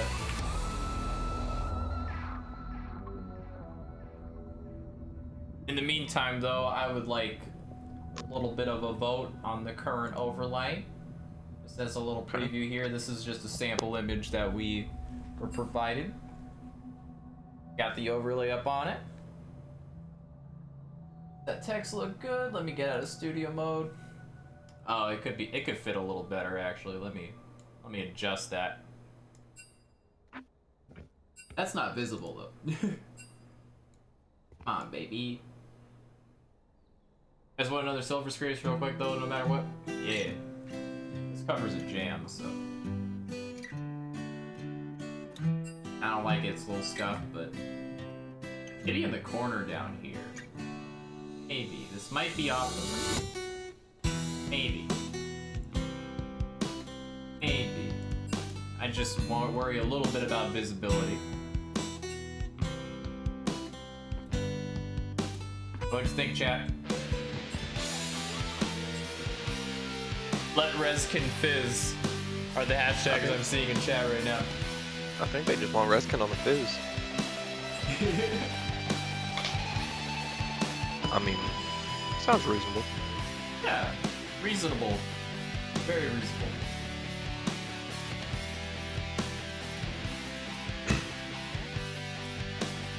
Oh! I like that a lot better. Right up there. Oh, that's beautiful, actually. Yes, sir. Yes, sir. Alright, y'all don't have to look at a still image anymore. We got it decided. I need the rest of my broccoli now. I'll be back.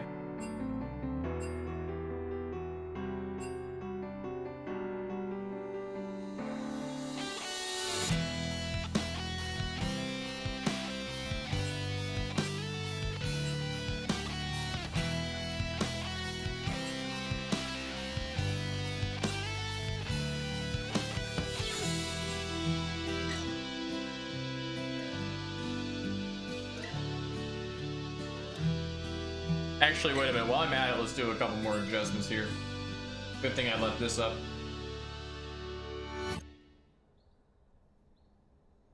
Let me pause the music just for... Never mind, we're on Panico. Let's get it. Well, let me get the one in the playlist.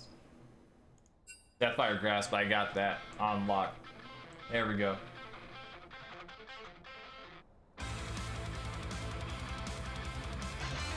Oh god, NFL, please. I was just trying to get my playlist.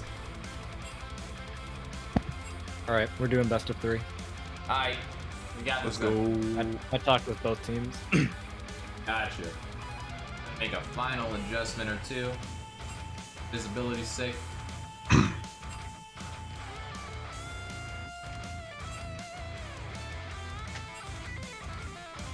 Prettier.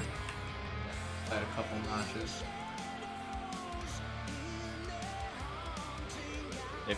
If y'all wanna get this over with quickly, just frickin' sweep the Cove. True. Or second place could pull that winners finals that we saw. Oh my goodness.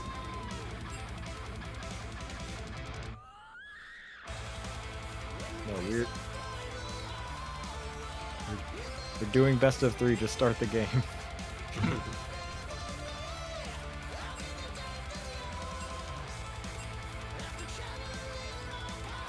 I like that a lot better.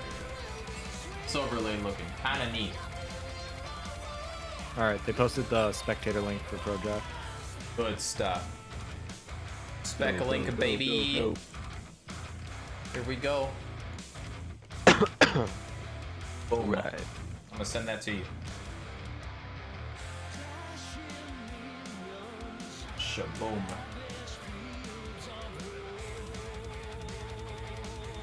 Alright. I'm gonna get the draft screen up in a second here. Just gonna make a final change here. Gonna change that text up there to Brands Reset if we can. Oh god, it's too big. Brands R. Let's go with that. It's a parentheses. How about that? How about that? Will the overlay gods bless me today? Oh, that's great. I love it. I love it very much. This will do for now. For now. CK production is gonna be on point next time. I promise you. I promise you.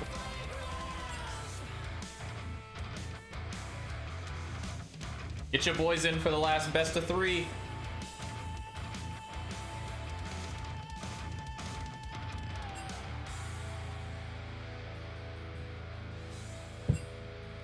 Alright, it's looking like we might just have the same type of bands that we've been seeing throughout. It's already looking the same way. Guys of Fiddlesticks, probably Kane to finish that out.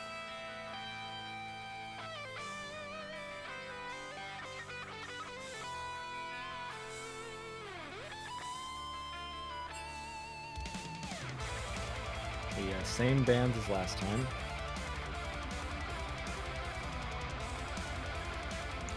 No, I'm honestly, I feel like I kind of want to see a little bit of a switch up. Honestly, I mean, the if you're second place, you want to switch this up. Yes, sir. Well, because I'm only thinking, if I'm Cove, I know if my ADC pick doesn't get through the first round, they're gonna ban out Xayah anyway. So I'd just say, why not first pick Xayah if it's so valuable for Pro Ergos, you know?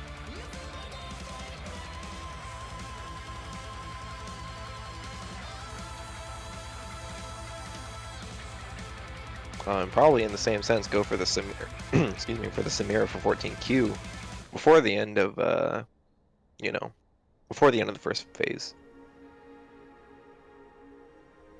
So actually, we're seeing the Gangplank picked up by Cove. So we do see a difference right away, but it's the Cove that actually makes the first strike in this draft.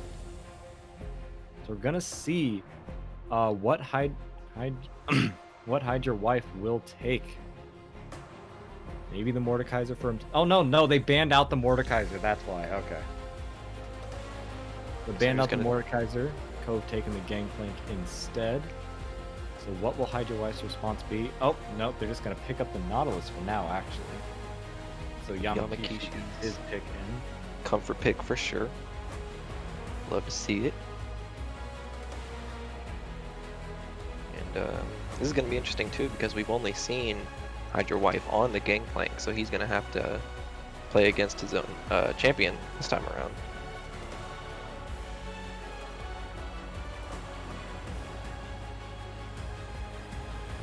And a Nico getting picked up for second place as well, so we're starting to see the switch up here.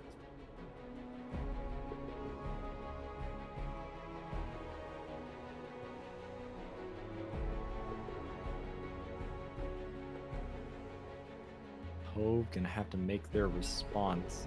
So second place is leaving the top lane open to get banned out in the second phase if they don't pick it on third pick here. So I'm interested to see, because we've been talking about how Hide Your Wife really hasn't shown us anything but this Gangplank. So I'm really interested to see what else he has in his champion pool. See a Rel getting picked up. Once again, Rezkin has looked amazing on it, and Horoghost might be getting that Jhin as well. So the Cove sticking to their formula for the most part. Oh, Nico is Samira. Okay. Could they not pick Samira? That's interesting. No, it was just pro draft being stupid. So that Nico is a Samira. So not actually too different so far. But we are still going to have to see a difference in the top lane, and we're going to see how the mid lane changes. Mid and jungle have been variable this entire... Ooh, okay, we get the Echo picked up for second place. That could either be mid or jungle. Either Hot Handles or Skillful Champion could pick that one up. Vladimir's still open for Hot Handles, though maybe not after this ban phase. Though with the way Hot Handles has been performing, it's possible you might switch him up, get him on someone else. Try to just get him in a fresh mindset. I would like to see the Echo go back into the hands of Skillful, because we saw him really perform earlier, so the fact that he's got that Echo back in his hands now is really valuable for second place this time around. So Kassadin is taken away from Sizzler, good on second place. You do not want to repeat of what Sizzler was able to do with Kassadin a few games back. And looks like Vladimir will be taken away from Hot Handles, so we will see Hot Handles switching it up. Just in case he was still thinking about it. Lane bans here? I wonder. Yeah, so jungle and mid still open for the Cove right now. Mid and top still unpicked for second place right now. And more than likely, we're going to be seeing the appropriate bans there. Just another Victor. Okay, that was a Victor. That was a Victor. So Victor also getting taken away from Sizzler there. Looks like the ban didn't get locked in for whatever reason. And Vel'Koz looks like it's going to be banned away. So a lot of the laners have been taken away. What are we going to see Hot Handles and Sizzler on? This mid lane matchup has been so volatile. I will say the Yone did not get banned out though. We still have the Yone on board. We still have the Lucian on board as well to consider. Definitely paying attention to that type of thing. Oh, but the Zed coming through. Zed normally being banned out away from Sizzler. I think we've been seeing the Zed getting banned out. Is being kept away from Sizzler. So probably covering that base so that Sizzler doesn't get the Zed that has been banned away from him so much. Ooh, Um, a Mumu hover? Are we gonna see the Amumu? Gonna see the Amumu? Yeah, okay, the Amumu is getting locked in for the Cove. Okay, so I don't think we've seen Thaw on a champion like this quite yet. Oh, Here's some messages. It's possible that this is is a supposed to be a Rammus. Rammus. Congratulations, Pro Draft. All right. I was a little bit worried for a moment. I was a bit disgusted at the presence of this rat on my screen, but no worries. So Amumu is Rammus. All right. And Oriana, okay. The meta is coming in. The meta. Anything but the meta. No. Disgusting. I want to see a Mumu mid. So no, we're gonna get Oriana mid here for Sizzler. So now Hot Handles. Oh no, Hot Handles has Zed. We are looking for the top lane pick, I believe. Yup. So this is last pick top lane here. What are we going to see Hide Your Wife go on? The Shen. Okay. Ooh, you know what? I like it. I like it. So definitely a lot of switch up here for second place. I think a lot more focused on these skirmishes. I don't see as much team fighting in this as before. The Cove kind of still has sort of the same team composition, but second place has switched it up. I'm excited to see what they can do with this new comp. I definitely, I feel like the shining star of this team is probably going to end up being the Shen.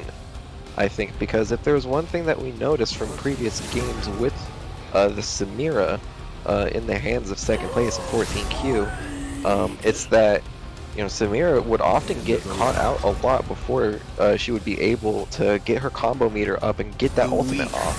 So having that Shen to be able to just supply a super healthy shield for the Samira anytime that she feels like she wants to go in, I feel is really, really valuable for second place, especially against a comp that's going to be focused a little bit more on engaging. I think it's definitely going to be a matter of if second place is going to be able to stave off the inevitable engages from this Rel, from this Rammus, and then the follow-up from the Oriana ultimate. So, the Cove is going to go after the same game plan again. They are going to want to get ahead early. I don't know. Okay, so the Gangplank Shen matchup is one that is different. Because every single time we've been depending on Shadowstorm just crushing his top lane. I think Shen might win against Gangplank though. It's entirely possible, honestly, and I think that's I'm pretty sure that if Shen puts his, I don't know what it's called, it's his bubble or whatever around a barrel, I don't think Gangplank can I don't think he can pop that barrel even with a Q, if I'm not mistaken. I guess we'll see how that plays out. I could be wrong, you know, Caster, get your information right, but I mean, I'm excited to see how this plays out. I mean, we haven't seen Shadowstorm on the Gangplank either. We've usually seen him against the Gangplank. So this top lane matchup could shake things up. Every single matchup except for this bot lane are new matchups. So shaking things up, second place, seeing if they can find a combination that works. Still, Yamakishi always on this Nautilus. Every single time. yeah, we have And seen Rezkin not on the Fizz. It's a shame. It's been the same supporters pretty much throughout this whole series, but we definitely have the a lot of comfort picks coming out too. You know, the Rel, the Nautilus, as well as the Jhin. And then we see the Echo over there for Skillful as well that we saw him on earlier, and as well as Samira to an extent as well. I know we've been banning out Samira a little bit, but we'll see how it all plays out for 14Q now that he's back on a champion that he's very familiar with and that he did perform very well on earlier in the initial winners finals game against the Cove. And I'm also taking quite a bit of a peek at this mid lane matchup as well, because Oriana is a control mage and does hold a lot of presence in two places at once with the ball. But Zed is also very good at being in two places at once with his Shadow Clone.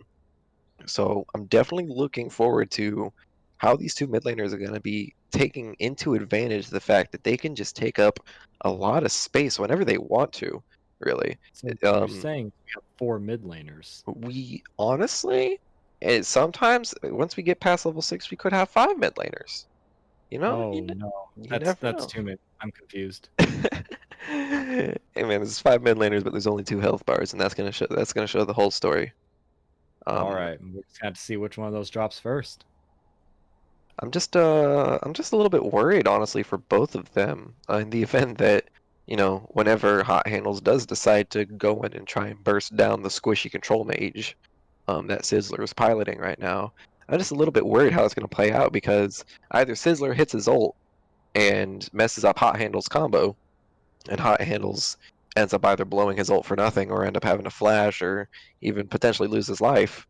But, in the event that Sizzler isn't able to get that ult off right or isn't able to stave off the ult combo that whichever one Zed decides to come up with at the time, because everybody knows there's a myriad of those. I'm just worried about if Sizzler is going to be able to bring it back or not because as a control mage, it's really really hard to deal with an assassin if you aren't at least neutral with them throughout the lane phase. And we're gonna have to see how Thal can apply his pressure. Thal has been applying so much pressure as no matter what jungler he's been playing, he is the scariest thing on the map. And as a Rammus, he can just move around so quickly to anywhere he wants. I think Zed will probably have a better time. Zed can get away from Rammus probably a bit easier with his shadows. But it's gonna be harder for like a champion like Samira or a champion like Shen. Well, they did remove being able to dash on your allies as Samira, so that will probably prove to be a little bit troublesome trying to get away from this Rammus. Echo Something has that nice targets as well.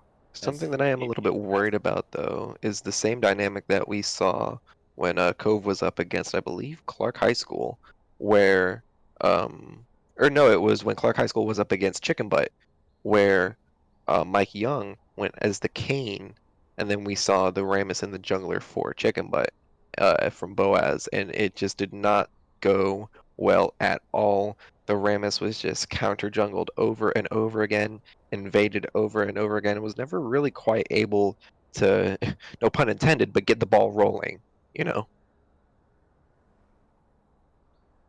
Man, making ball rolling I, puns. I'm actually quite proud of that pun right there. That was I beautiful. give myself As a the pat on the man back. that with the puns, like that gets Hey, a stamp of approval for me. Like for hey real. man, that's all it takes, you know? The kind of But puns that happen 6 hours into a tournament. I like the ghost on the Rammus though. Really kind of gonna help secure those kills. Oh, Thal is going to be coming in. I'm going to scream. There's going to be at least one point where I think a fight's going fine, then Thal just comes in at the speed of light and ruins everything. This dude is going to have like 800 movement speed at level 10. I'm not ready. That's Turbo Chem Tank. That's Dead Man's Plate. That's Force of Nature. We might as well be playing Udyr, Hecarim, or Oh, something in no. this, man. Playing full movement speed Garen out here. Oh no. Have you ever played against a full movement speed assassin Garen? It is the scariest thing to play against. It's worse than Fiddlesticks. I'm already terrified, man.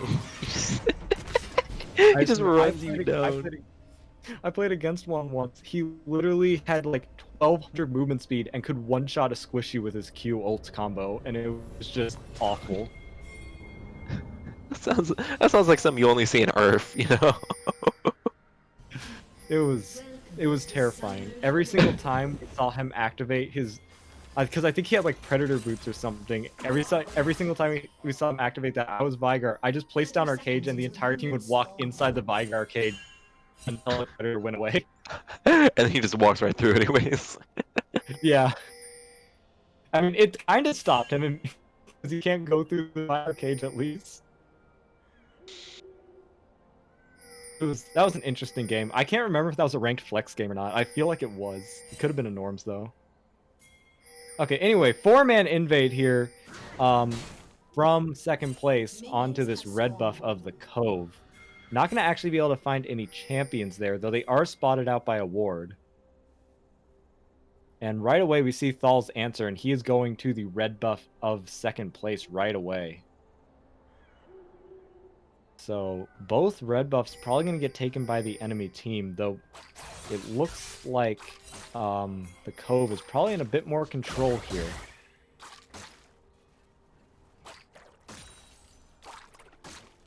Oh, you actually see the bot lane of the Cove waiting down there in the bush. Yeah, they're seeing if they can catch someone out on their way back and start up that 2v2. But it would be a 3v2 with skillful champions so close, so they're going to play it a little more carefully. Just get 1 or 2 auto attacks down. Probably just going to be vertical jungling, you know, throughout the first wave of respawns on these camps here. I'd imagine at this point they're both doing Raptors after doing red. I want to imagine that they come through mid here to make it back down to their own jungle. Maybe a transition gank of some sort. As we see skillful champions doing here. Sizzler is taken down to about half health, but Skillful's not going to be able to find anything there. Thal was there to help him as well, provide some deterrent. The Ignite did go down from Hot Handles too, as well as the Ignite from Yami. Something's happening down here. Yeah, 14Q's getting a lot of early damage off onto Rezkin, onto Poro Ghost. So, early lead here, very early lead I should say, here down the bot lane for second place. Gonna crash this minion wave into the turret most likely. Not without a healthy dose of freezing first. This comes only A little bit of damage coming out on Sizzler right there. He's pushed in. CS is about even. But it is a very volatile matchup. There's a lot of poking at each other. Just a lot of being able to determine. Oh, Porgos actually taking on super low. Rezkin's jumping in there. Got, I think, a 2-man stun there on a 14Q and Yamakishi. Now they're the ones on the back foot in terms of health. And this bot lane's very volatile. We see Skillful Champion coming down here, possibly looking for a dive.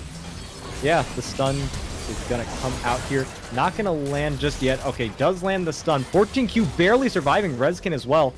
Yamakishi is going to drop to that turret, but that is 2 for 1 for second place down here in the bot lane. Meanwhile, in the mid lane, Hot Handle's going in onto Sizzler here and actually going to grab that kill. Both of them expending their flashes in that exchange. You saw the second place grabbing early lead in this game. The ZQ wasn't even like by itself. It wasn't even what got the kill. It was the electric Q from Hot Handles that ended up dealing the final blow there onto Sizzler. But top lane getting a little bit of punches in up there. Oh, but Hide Your Wife goes in. Hide Your Wife, yeah, actually going in there. Actually getting the best of that trade. Shadowstorm down to around 3rd health. Yeah, if you know how to trade with Shen, I mean, it's really hard to go up against, I guess, somebody who knows how to trade with Shen. Just because if they can manage their bubble really nicely, then it's really hard to get your hits in. And I think you're right with Gangplank in particular. It can be very difficult. At least he does have the orange to be able to stave off the taunt. But even then, with the champion coming back down here again. 14Q jumping onto Porogos. Porogos is getting taken low, but Thal is here with the answer. 14Q goes down immediately. Yamakishi and Skillful Champion now in a 2v3 situation. Yamakishi is going to drop as well. Double kill to Porogos. Skillful Champion's gonna have to get himself out of there. Does get stunned up by Rezkin, but no follow-up is available. Skillful Champion goes back in, but is scared off by Porogos W there. And just like that, it has even back up in kills. that's what I'm talking about, or that's what I was talking about earlier, the first time that we saw Rammus tonight, where just being able to remove somebody from the fight can just be so valuable. Oh, Skillful Champion, no. No. That's not a fight you want to contest. At least by yourself. They're trying to get to that dragon, not able to do much. 14Q now coming in here, looking for Thal is going to grab him. Porogos now getting down low, but so is 14Q. Porogos able to get him there with the 4th shot. Yamakishi trying to grab. Oh my! Not able to actually get him. Yamakishi is going to go down. The shield lagged right. Yamakishi went in, and I was like, oh no. I'm gonna Nah, miss the this fall if something shield crazy from happens. Sizzler barely able to keep Puro Ghost alive as soon as Yamakishi went in. He had the hook, he was about to hit the auto, but Sizzler barely just got there in time with the shield and was able to keep Puro Ghost alive. That was so clutch. And this Jin's Handle's 5 going back in and on 1. Sizzler here. Sizzler taking a lot of damage. Probably gonna fall to that ult popping. Yep. Thal does not want to go back in on hot handles without some damage source to help him out. Skillful Champion showing up here in the mid lane to even it up. So hot handles is getting the best of this matchup. He is behind in CS, but he has gotten 2 solo kills in this mid lane already, even with Thal being in the area this time. And that's what I'm talking about. Like, you really have to know your limits as the control mage up against an assassin who's as, threatening at all points of the lane phase past level 3, really. Like Zed, you really have to know your limits. You have to know, just exactly how much you can afford to lose whenever you walk up. Because that just keeps, stacking on and on. Over time, you're going to lose more health than you can manage, and you're just going to have to start giving up waves because you need to reset. And Sizzler got caught out right there. Just a little bit too low. Hot handler, picked that out and is able to secure a kill right there. Poro Ghost is really scary right now. I just realized he is 5-1-1 just off of the back of those 2 fights down in bot lane. So he is very threatening right now. He doesn't have an item complete just yet, but should mean that 14Q shouldn't be able to bully him as much in this lane. Skillful Champion coming up here to the top lane will get spotted out by this ward, but Shadowstorm does get taunted up by Hide Your Wife here. Shadowstorm starting to get taken down very low. That ulti is not going to do him much help, and Hide Your Wife is going to get that kill. Yeah, man. Successful gank coming out from Skillful, showing that he still got what it takes on this Echo. We saw him pop off earlier, and he's looking like it might, happen again, but mid lane.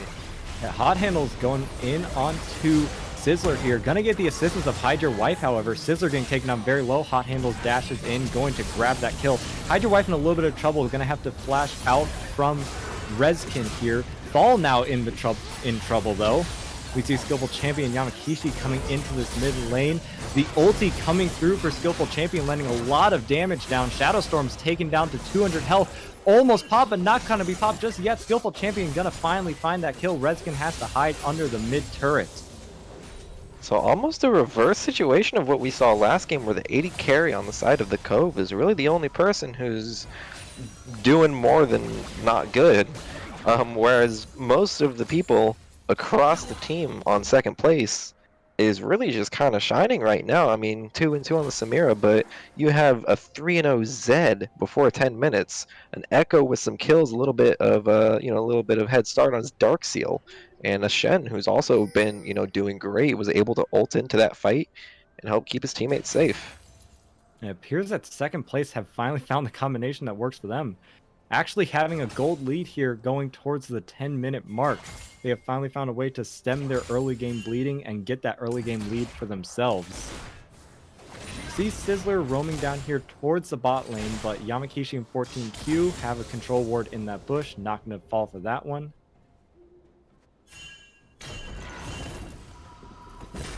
Rezkin just going to take his base here.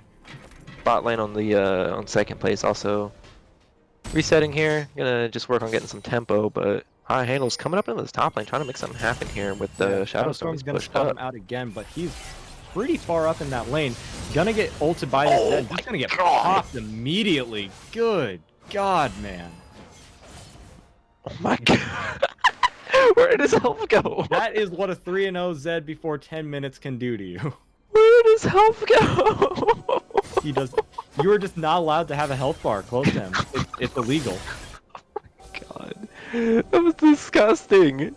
Okay, I mean, so Hot Handle's very clearly a threat right now.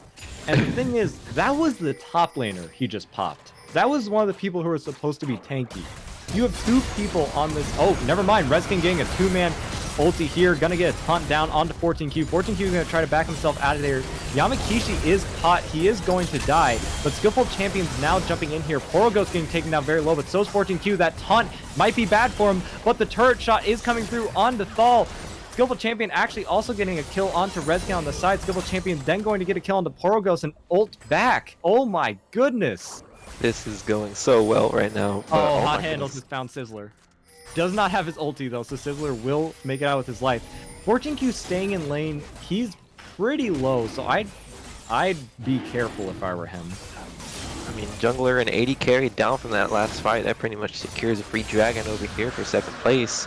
Skillful Champion just made his way right on over. He didn't even hesitate. So he knows, okay, I'm just going to go ahead and get this. Try and, even out the big, 'cause dragons that was here. a fight that looked like the Cove should have won it. They had the numbers advantage. They got the CC down onto the bot lane of second place. But the response was just so quick and so well executed from second place. They were able to turn that around completely. Now they just have leads all across the map. The only place they don't really have a lead in is in this ADC position. And even then... Oh, Hot Handle's coming back up here. He wants more Shadowstorm. Shadowstorm sees it, though, this time. Shadowstorm is getting himself all the way out of there. He wants nothing of what Hot Handles has to offer. Yeah, this is the combination of this Zed and this Echo, two assassins just all over the map, is just so threatening. You really have to know the space around you. You cannot be too pushed up at all right now. But Yamakishi actually going in onto Rezkin here along with 14Q. They're not going to find much, but Skillful Champion is close behind. Throws down his little spear thing here, and now is going to jump right onto Rezkin. I just called it spear thing. Why did I say that? Anyway, Poro Ghost is going to get knocked up by the Nautilus ult, but Nautilus is taking some turret shots there. He's actually going to drop. 14Q going to be taking a couple shots of this Jhin ulti. Not too much damage, though. He's not low enough health for that to really be so much of a worry. And he's going to just take the recall. And something you saw down there in that fight too, you saw 14Q try and use Samira's W to stave off Jin's root onto Yamakishi, which is what inevitably ended up putting him in that rooted position under the tower range, which is what ended up killing him. It's kind of a matchup diff in the bot lane because Jin's really only projectile that you would want to try and block more often than not, aside from his ult, is his W to keep away from the root. But the root goes through Samira's W. You can't you can't win wall that. So in a sense, Jhin almost kind of counters Samira because you would think, okay, well, what is the 80 carry's only way to stop me from keeping my combo meter up? It's that root. So not being able to deal with that with your anti-projectile move is really, really poor and just not good for 14Q. Oh, Skillful Champion has caught out Sizzler here in the river. Thal is coming to his assistance, but Hydra Wife is here as well, and they're just turning on to Thal now. This is a Rammus. He's tanky, but he might just not be tanky enough. He is going to make his way out of there, but that is now river priority over to second place. Thal actually did get the Rift Herald during one of those previous bot lane fights, I believe, but he doesn't really have a place to put it right now. All three of his lanes are being pushed in. They're all kind of losing right now. Even the bot lane, Porogos really isn't able to get that much priority. And now Shadowstorm is the target. Skillful Champion's going in first, taking the turret shots, but still, he is going to grab that kill for Hot Handles, and he is going to make it out of there with his life. No sweat off his back. These two assassins just going around the map, man. Like, I can only say it so many times, but they're just picking up kills everywhere, man. I think they're really showing that taking Shadowstorm off of this Mordekaiser is a really good idea. He seems to be a lot weaker, has a lot less priority if he's put on something like a Gangplank versus a Shen, rather than being in this winning matchup every single time. It takes away one of these constants for the Cove that's been allowing them to always have some kind of a way back into the game. Take that away, and now second place can kind of have their way with the map right now. Definitely kind of taking control of this game right now. Wrestling's kind of in a tricky spot right now, but he's just gonna be able to jump over the wall just fine. Yeah. No harm, no foul. And back to pretty much even map state right now. So, where do you go from here? Oh, Hydra Wife and Shadowstorm actually dueling a little bit there, not too much. What I do want to see actually is I want to see second place start going for turrets, start going for objectives. All three turrets on the map, or for both teams really, are super healthy right now.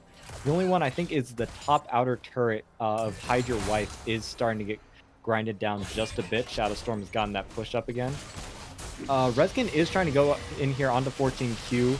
does get the root on Yamakishi.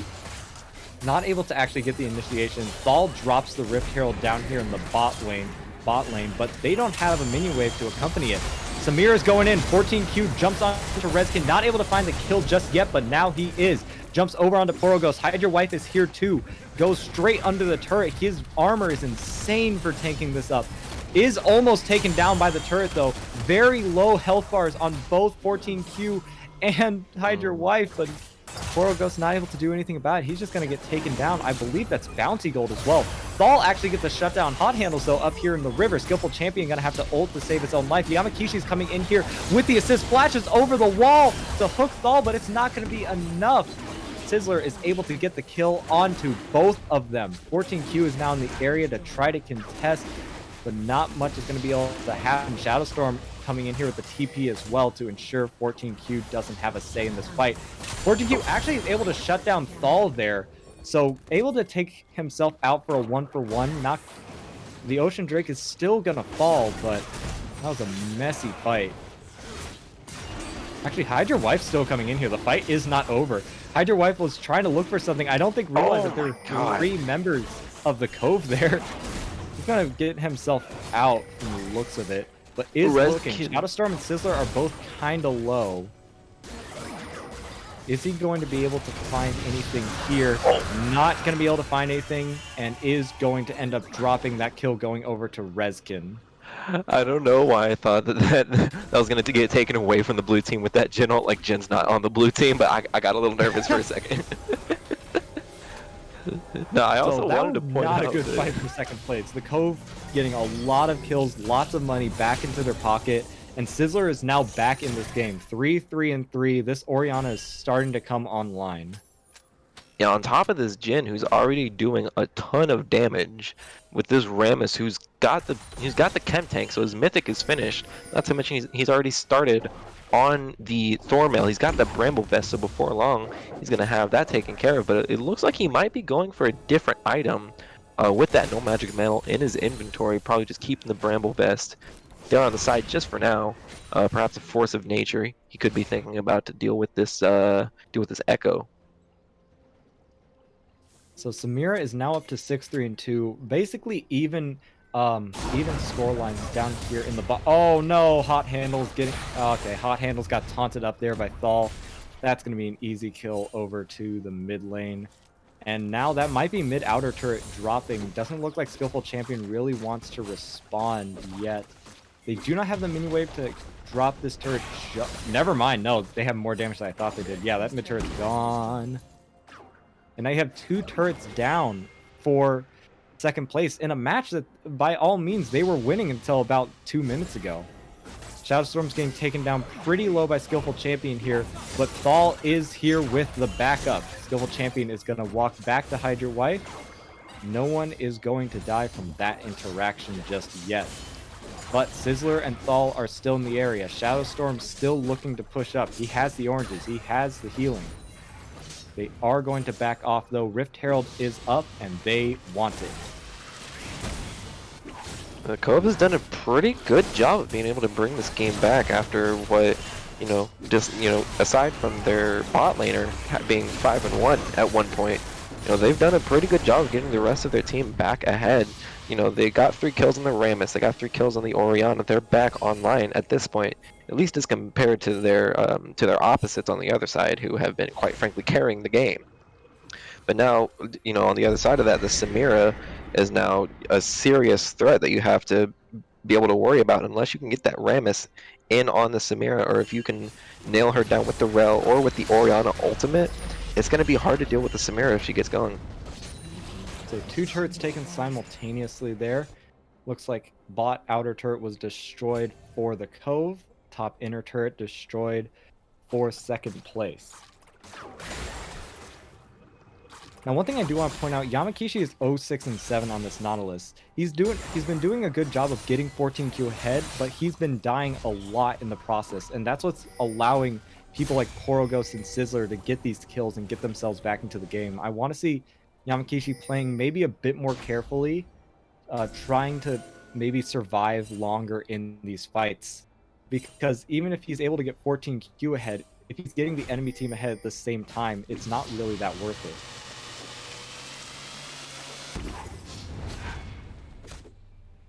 Well, It's terrifying. That's just the sound you never want to hear. the sound of the Rammus Q just ramping up. Yeah, I'm shaking in my boots right now. Just looking to get a little bit of vision on the map right now. Not really anything to play off of. Baron is up, but neither team really wants to go too hard to try and make that play except for Oh, looks like Hot we have a Handles here. bot lane play here. Hot Handles and Skillful Champion both jumping onto Sizzler here. Sizzler going to be surviving for quite a long time. Hot Handles going to get saved by Hydra Wipe here. Sizzler pops that Blast Cone, tries to get away, but not going to be able to. Rezkin now caught out in the middle of nowhere. Hot Handles is very low. It looks like Rezkin might want to try to get some kind of a kill before he dies, but not going to be able to find anything. And that is going to be a dead horse. Good night. But in the meanwhile, Shadowstorm's just been pushing. Shadowstorm is at this top inhibitor tower. He's going to be able to take it before anyone on second place is going to be able to respond. Yamakishi is the first one there. Is going to save the top inhibitor from being attacked, but that's a good split push from Shadowstorm when your team's losing a fight on the other side of the map. I don't know if that turret in particular was worth And maybe Borogos 2 kills. also. Like 3 objectives worth maybe 2 kills. I'm not too sure about that, especially now that they forced recalls out of second place. Now they have the priority on the map for this dragon that just came up, even though it looks like they're just kind of gonna give it up. Yeah, looks like the Cove wanted to recall, get some items. Maybe not realizing the dragon was up, or not realizing second place really wanted to rush directly at this. Thaul is in the area. He is a Rammus. He is fast, but he's not going to be able to get into that pit in time. Going to just roll on out of there. So both teams, 2 Drakes. This game is close. Yeah, man. I mean, it's like we were saying earlier. The second place got a lot of early kills, but you know, the Cove were able to bring it back. Now they got almost a 3.5k gold lead. And while there's still a lot of threats to worry about on the side of second place, the Cove is not out of it just yet.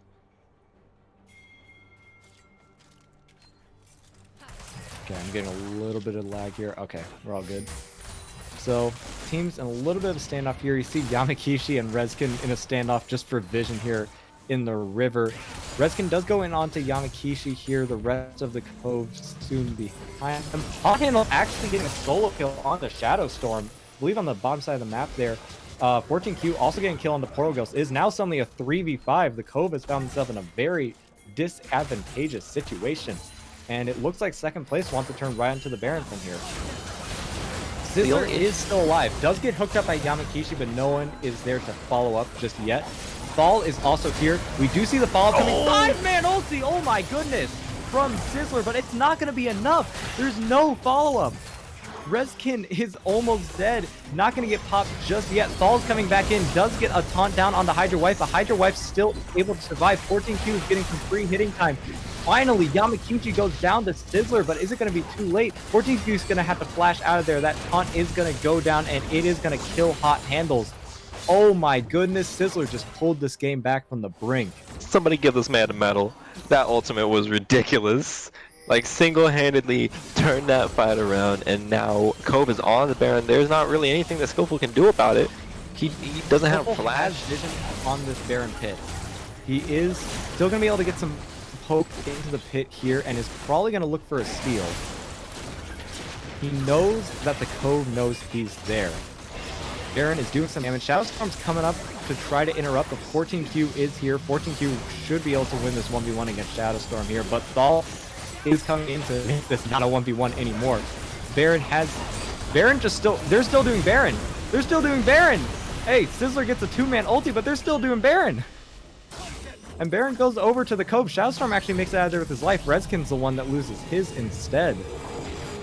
So 4 people have Baron on the side of the Cove, and the Cove has these turrets down already. They've shown their pushing prowess in this game. Now, how is second place going to respond? Looks like they're going to push down this mid wave here, but they're not going to be able to get past the wave clear of Borogos. 14Q is going to take away chickens, I guess. Hey, killing chickens. I'll take Always a it. good Yeah. time. Leaving one baby chicken there just to make the respawn timers worse with all. I don't know, man. If I'm second Next, place right now, I'm definitely playing for the dragons, right? I'm playing for this Ocean Soul. I definitely want that on my Samira, on my Shen in particular as well. With such tanky items, he's gonna be so alive for so long. That extra health regen is just gonna mean so much more. And I think even Echo could take really good use of that as well, because he's definitely got a lot of sustain. He's got the ultimate to help keep him alive. He's got the health that comes on the Protobell, and he's got this gank down 2v1 here. on Shadowstorm here. I think Shadowstorm's just dead. There's no one from the Cove close by to help out here. And Hydra Wife gonna pick up this kill. Actually, no, it's gonna be Skillful Champion dashing on over. But in the meanwhile, the base of second place getting broken. Yamakishi goes down, 14Q goes down. This this mid inhibitor turret, sorry, is getting attacked. Mid inhibitor gonna go down before Hot Handle and Skillful can respond. Hydra Wife coming in shortly afterwards. So 3v4 situation here. Reskin taking down very low already. Hot Handle's hiding in behind the team here, looking for some kind of a flank, looking for some kind of a kill. Sizzler getting taken down by Skillful Champion here. Not actually gonna die though. Hot Handle's still looking for something, not able to find anything. Gets stunned up, gets killed. Hydra Wife now stuck in the middle of the Cove. He's not going to be alive for much longer either. Skillful Champion is now sitting here all by himself. Not by himself for much longer. Yamakishi has come back to life. Skillful Champion is still going to go down though, and that's just a Nautilus all by himself. 14 Qs coming in here, seeing if he can provide the damage to bring this game back from the brink, but it doesn't look like he'll be able to. He's still against 4 members. Reskin scaring him off just a bit. Thaul is going to rush him down here, get the knockup, get the taunt. The Jin is going to hit the root, and 14Q is dead. And at the end of a 27-minute brawl, it looks like the Cove is going to take the first game of this best-of-3 bracket reset. It was looking close there for a second, man. I mean, that Baron play, I think, was the turn. Oh, You can't yeah. let a team like that just get away with getting Baron. I think it was honestly like he just flipped a switch as soon as Sizzler hit that huge 4-man ultimate. I mean, despite the fact even if it didn't get the biggest follow-up, he was still, that was still so instrumental. That did so much damage to everybody on the team, man. And that just really allowed the Cove to get back in there and start doing more work. All right, it looks like we're jumping on into the second game of this bracket reset pretty quickly here. Yes, sir. Right on into it. I'm hopping and spectate. But oh boy. No stalls between these games. It is just go time. Right in. Back-to-back action here Oh on Silver State Esports. Yep. As soon as we get this, this pro draft link down there in the chat, we'll be getting into it here, man. You're right into it. The question is the Cove gonna be taking this, or is second place gonna give us another silver scrapings? Oh my goodness. Free Reskin. Free Reskin. Let this man play his Fizz. The people want Reskin on the Fizz. All right, that's all. By the people, I think it's just his own team. But you know what? They are half the people here, so.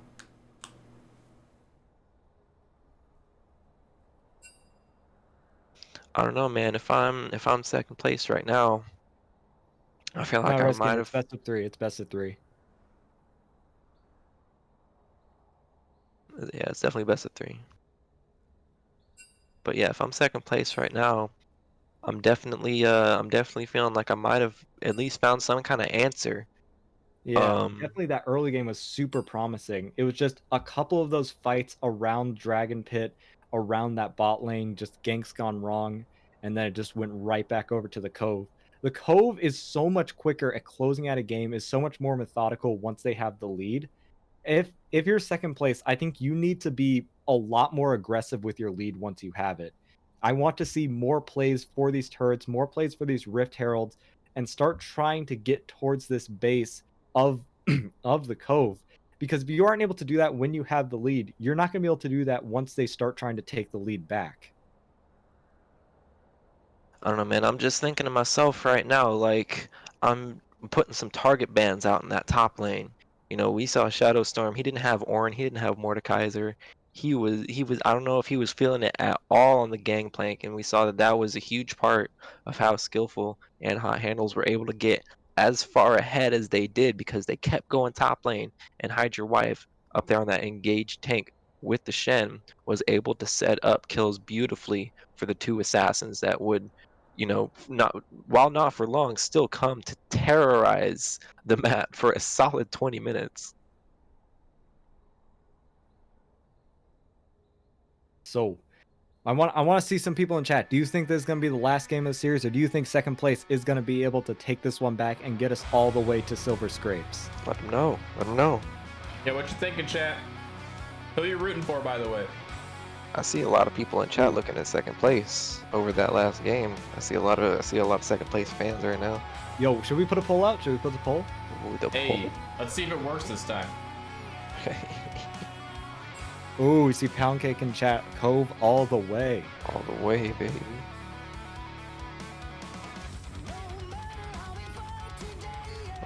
Are we waiting on pro draft right now, or are we just going? Tell them they can start when ready. I don't know if they're waiting for me.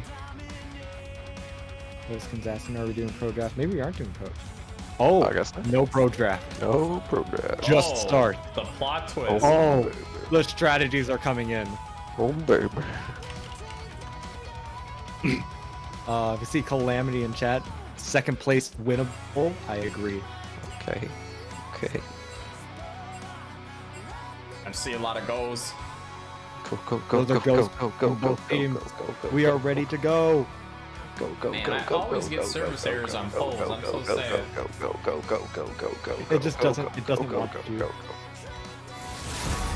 There are no polls. Well, I'm seeing one person saying Cove. I'm seeing 3 people saying second place. So if you have a vote to put in for your team, say it now. Yep, I put don't it know. in chat. Oh, we got another one in for Cove here. Cove Supremacy. Okay. Who y'all got? Kaisa ban right away. It's like I was saying. If I'm second place, I want to ban out Shadow Storm up here. I want to see the Ornn gone. I want to see the Mordekaiser gone. So I'm biased.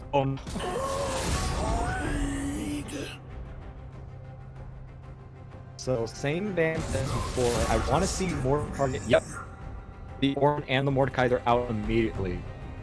Because that top lane going so well for second place, I think is a point of power you need to capitalize on and keep that.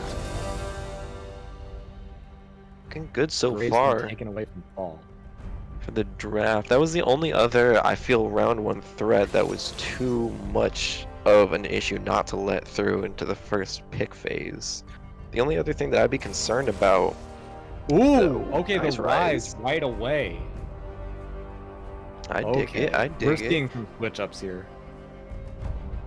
But yeah, man. I mean, okay. We're seeing some switch ups here. The Hecarim on skillful like champion as well. Okay. I like this. I like this a lot for sure. And it goes to show the versatility. They did well on Zed Echo this past game, but they're just gonna throw that in the wind behind them and say, okay, we still gotta switch it up. We lost the game, so something's different now. So going with the Rise, going with the Hecarim. This is interesting now. Okay, just gonna go Jhin. Okay, Jhin. It's a Jhin. Okay. It's just a Jhin. That's fine. Nothing crazy. Nothing crazy yet. Nothing crazy. It's a Jhin Rel all over again. Yep, okay. Definitely a Cove draft if I've ever seen it right here. If it ain't broke, you don't need to fix it. There it is, man. Now, Rezkin, I feel, has definitely been the MVP of this entire tournament, just with ridiculous engages with this Rel. Yasuo or Yone. Yasuo or Yone. Yeah, so it is, man. Okay. We're going all in here. We're putting hot handles on this Yasuo. Now, what I am worried about is that the Yasuo was blind picked into this mid lane. This gives Cove an opportunity to just counter off this Yasuo. Because when you pick Yasuo in a game like this, I think it's pretty clear you want that Yasuo to be the center point of your team. But by blind picking him, you're allowing the Cove to have a chance to respond, to pick someone that can just shut this Yasuo down. So I'm interested to see what the Cove goes with here. You see bans coming out onto the Zed, onto the Samira. They do not want to do a 14Q Samira again, for good reason. Something I'm a little worried about is that there may or may not be enough knockups on the side of second place. I mean, we still got 2 picks to go through, but if, the other solo lane and the jungler is already taken care of, I mean, that means that the rest of your knockups are going to have to come from more than likely the support, unless you go Ziggs or something crazy like Yeah. that, and I'm pretty sure we're not going to be seeing that for 14Q.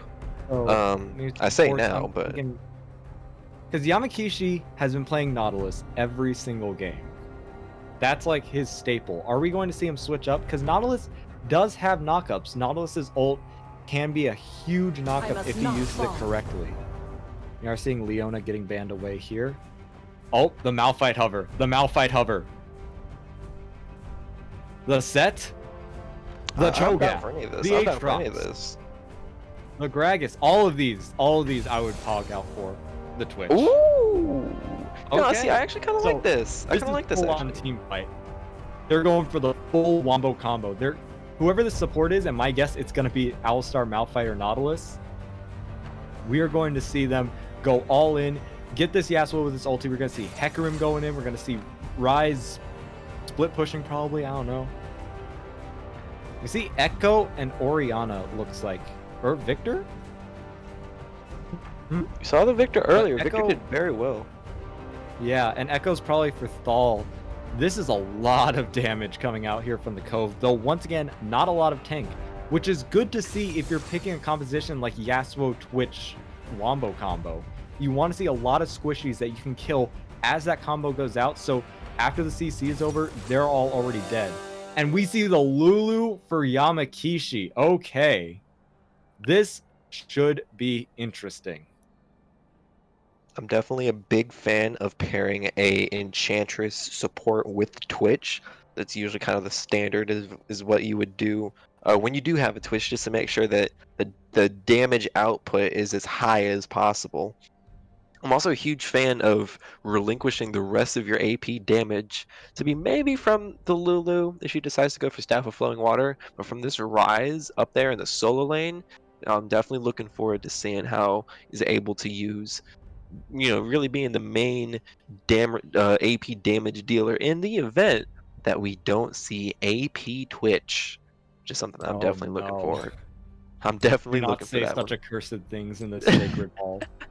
I'm looking at that rune choice, man. I'm looking for either lethal tempo or I'm looking for Hail of Blades, and that's gonna tell me everything I need to know.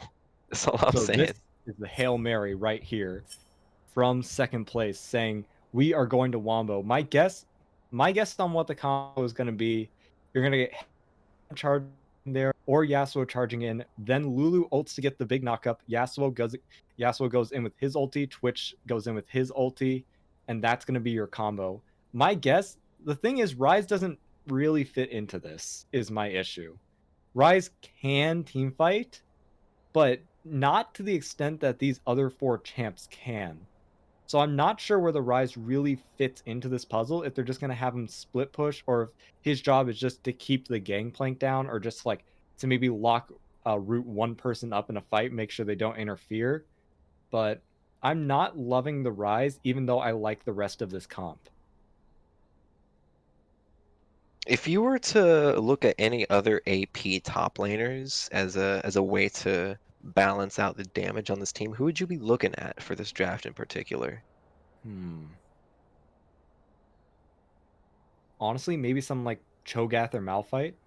Some to give you a little bit more tankiness, more survivability in these fights. Malphite and Cho'Gath both have really nice knockups. Both of them can itemize into AP if you want, so you can still have some serious AP damage coming out.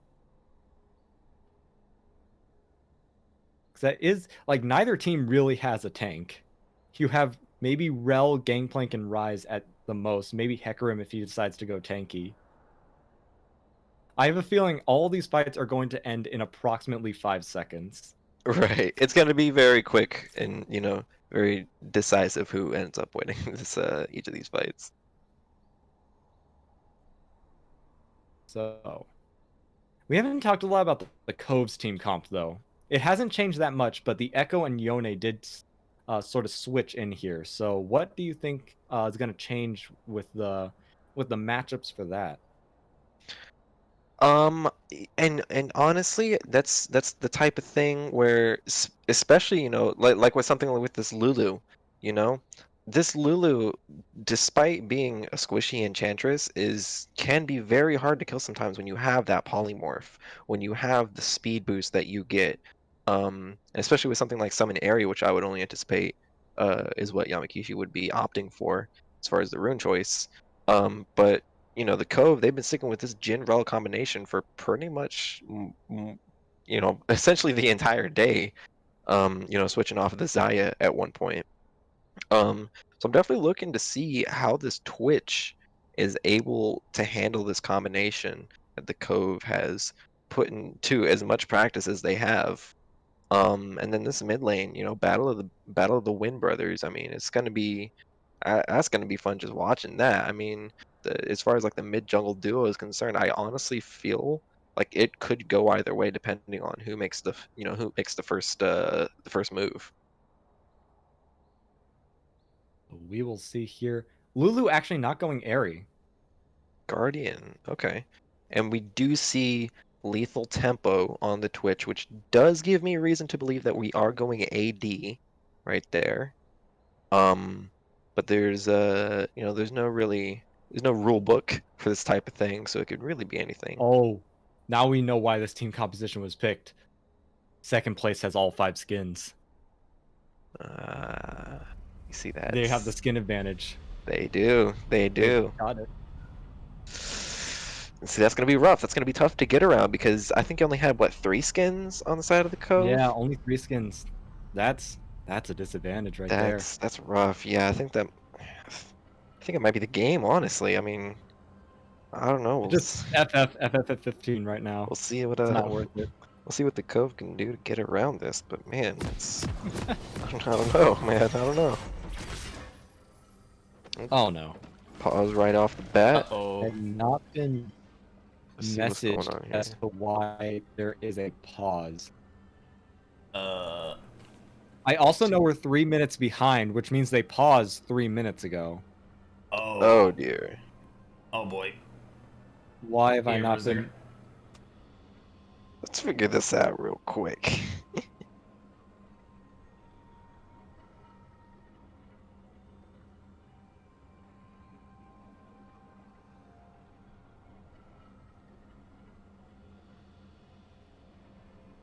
Can you check the chat to see who called it, or see if they're talking in the chat? Oh yeah, in the in-game chat.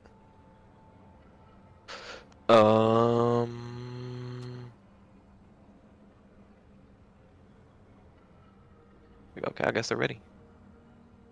Seemed like someone Yeah. went AFK.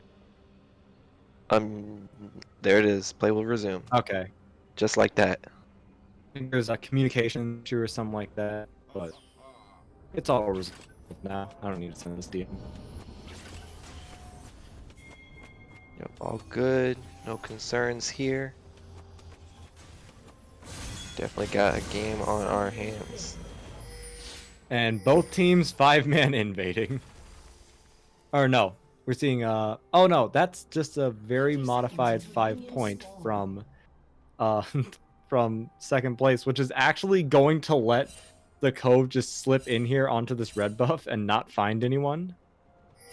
This is shenanigans, man. These are just straight up Oh, shenanigans. no, the shenanigans. The shenanigans. Shenanigans Oh, goodness. everywhere. Not Oh, my only goodness. are they invading on both sides of the map, but Hydra Wife is just chilling in the bush in the top alcove. Hydra Wife does not care. He's chilling up there. He's You're fully surviving, dude. anticipating somebody to walk in the lane, but nah. Oh no, he's moved to the other bush. Oh, okay. Alright, he got the idea. He got the idea. Okay, so the invade is still on. Wow, voice crack.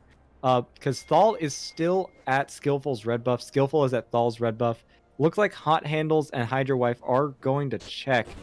Do put a ward there onto the red buffs. They do see they do see Thal doing it. They aren't going to be able to do much about it. Poro Ghost and Rezkin are going to see their own red buff getting taken away, so I wouldn't be surprised if we saw some vertical jungling start up here. Poro Ghost and Rezkin might catch out 14Q here. 14Q decides to go around the other way. Missed the first few CS, but it's worth it to not die. Off tops, I'm already anticipating there to be some very prominent leads in these solo lanes in particular. You know, I feel like Gangplank's gonna have a bit of a hard time dealing with the poke that can be coming out from this Rise.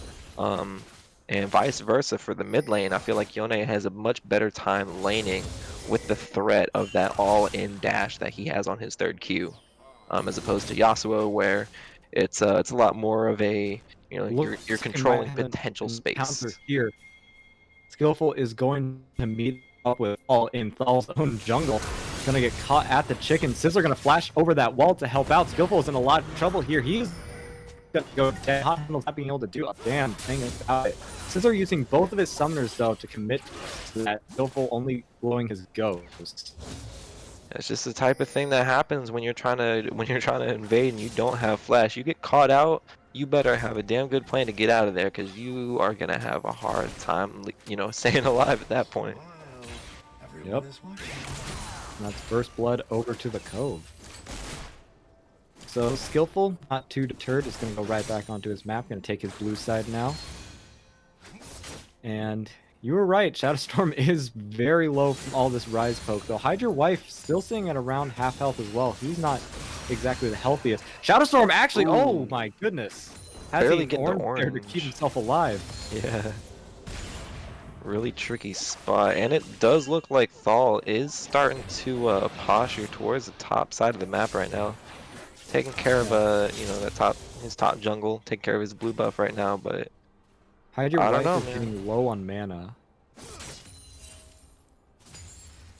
Did So start probably out with the looking tier. Likely has mana flow on his runes there alongside the phase rush, but even then, I mean, you're not gonna stay at you max can mana forever. see he has mana flow. Looks like there might be a fight here between Hot Handles and Sizzler, both disengaged, no harm, no foul. So far, this fight... Oh, it looks like Thal's making his move up towards top lane here. Hide Your Wife still doesn't really know what's happening until it's too late. Thal dashes on top of him, gets the stun, and gonna get the kill. Shadowstorm actually flashed in to take it for himself. You know, and I actually think flashing forward like that to get the kill is worth it. I know that if I'm Thal, I have really good presence around the map. Root stun onto Yamakishi here. Yamakishi already taking down the half health. 14Q gonna turn his attention onto Porogos. Porogos has to flash out of there to survive, but Yamakishi 14Q now being targeted by 2. This is squishy, but Rezkin and Porgo both being targeted by those minions. Both kills now coming out. Porgo's gonna miss that W. Porgo's taking down to below 200. Rezkin taking down to below 200. 14Q is gonna grab 1 kill here. Is he going to be able to find another? Flash over the wall. Porgo Wow. be double kill. 14Q. Oh my goodness. Hot Handle did get killed off there in a 1v1 with Sizzler, I believe. No. Thal ganked mid lane. Used his flash there. Got a kill for Sizzler. So Sizzler's up 2-0, but so is 14Q in that intense exchange there. Dude, the type of foresight that you have to flash over the wall that confidently is just out of this world. 14Q. Oh my goodness, 14Q's been man. playing out of his mind today. Great stuff there.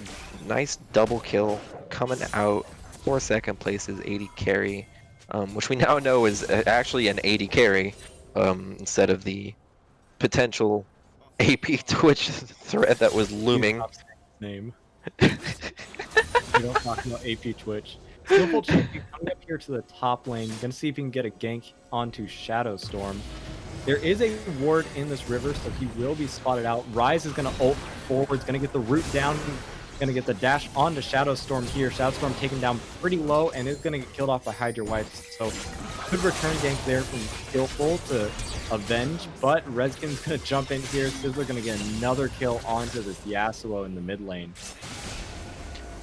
The hot hands not looking too hot in the hands on this Yasuo. I mean, that's already 2 kills down, given over to Sizzler. And you know, if there's anybody on the blue team for the Cove that you do not want to be fed, it is most definitely not going to be a Yone. Yeah, Yamakishi and 14Q spotting out this dragon here. Skillful Champion actually going to join up with them, so we have a 3v3 fight here. TP coming in, Yamakishi getting taken out right away. All 5 members of the Cove are here at this Drake, and it looks like second place can't really respond. So, they did spot it out. They just didn't have the response. Hydra Wife had already used his TP earlier, so he's stuck up in top lane. And Shadowstorm was just able to be the one to respond quicker. It didn't even really matter. Yamakishi died before the TP finished. Yeah, top laners kind of looking at each other funny up here in the river. Nothing really happening right there. A little bit of vision war actually going in on Scissor a little bit, getting the best of that trade actually. Man, Sizzler really likes that emote. Yeah. I swear he flashes that emote every chance he gets. Sizzler dashes back to his not today. Skillful Champion actually looking for something here in the mid lane is going to see Thal though. This could turn to a 2v2. Thal actually dashes over the wall, tags up Skillful Champion, tells him you are not welcome in this place right now. It looks like Hide Your Wife looks like he might be going in on Shadowstorm. Yeah, Shadowstorm had to use his ulti out of that one. They're both pretty low. Shadowstorm is probably one combo away from dead though. Okay, maybe not now. He's got that regen. Oh my goodness. Yamakishi actually coming up here to the mid lane, seeing if he can get anything. 14Qs is gonna follow. There's 3 onto Sizzler, but Sizzler is very slippy and he will get himself out of there. So resources dedicated over to his mid lane ends up not being worth it in the end. Hide Your Wife actually going back in onto Shadowstorm now. Shadowstorm eats that orange, is going to stay healthy. Both of them still very low up in this top lane. Skillful Champion is in the area, but I don't know if he'll be able to get the gank off. The second place has control of vision in that river. And it looks like Yamakishi is also heading up towards there. Thal is in that bottom half of the top side river. See pings going down there. And Thal is going to go in onto, who is that? Hot Handles? Yeah. And Sizzler is going to come in with him. Hot Handles is in a lot of trouble here. Yamakishi's the only one with him, and he's not going to be able to survive. Skillful Champion does get the gank off in top lane, does get the kill on the Shadowstorm, but they are losing 2 in the other half of this river. Thal is going to get a kill onto Yamakishi there. Thal is going to come up to this top lane, see if he can grab something here. Hide Your Wife is still in the lane. He's going to have to hide under his own turret in order to survive. Skillful Champion is still in the area, so if Thal tries to pull anything, he'll be able to respond. Doesn't look like Thal is gonna actually check the turret though, just make sure that nothing funny's going. Oh no, 14Q. 14Q. The creeps, no. They locked our place. Just gets minion blocked so hard. Porgos doesn't even fire off that final shot, lets the minions do all the work. Porgos got very low there, had to use his heal, as did 14Q, so that lane is still hotly contested. Even though 14Q had a 2-kill advantage, he was down 25 CS. See here, Sizzler going in on Hot Handles. Hot Handles just getting outmaneuvered right now. That's probably going to be a solo kill here in the mid lane. Does ulti, does try to flash out, goes back in though and just gets killed off by Sizzler. Yeah, I feel like here. Oh, the minion blocked that Q from Hide Your Wife. Unlucky. And the minions are just going rogue this game. Something's going on. The minions are going for the Cove. I don't know. There's some bias going on here. I'm gonna have to check up with Riot Games engineering. Mark Yetter's got his bet on somebody. That's all I'm gonna say. So Yamakishi, Reskin spotting out each other here, but we do see Skillful Champion moving into the area. I don't believe he's been spotted out by the Cove yet. Reskin actually moving in here, looks like he wants to get some CC down, but he's actually just going to fall to 14Q.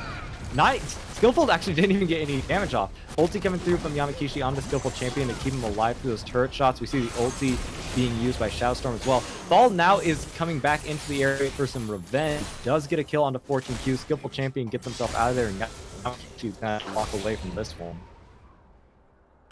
Yeah, a little bit of maybe a bit of an overcalculation there from 14Q. Oh no. Set the head just a little bit. Again. Oh my goodness.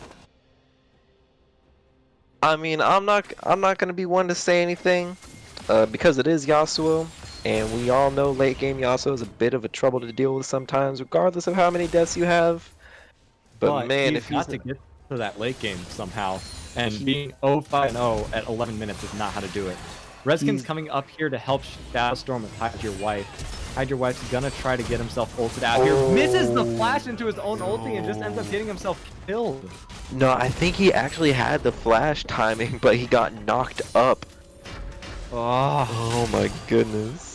That was unfortunate. Now the knock up from the Hecarim dash, I think, is what kept him from staying in his own ult.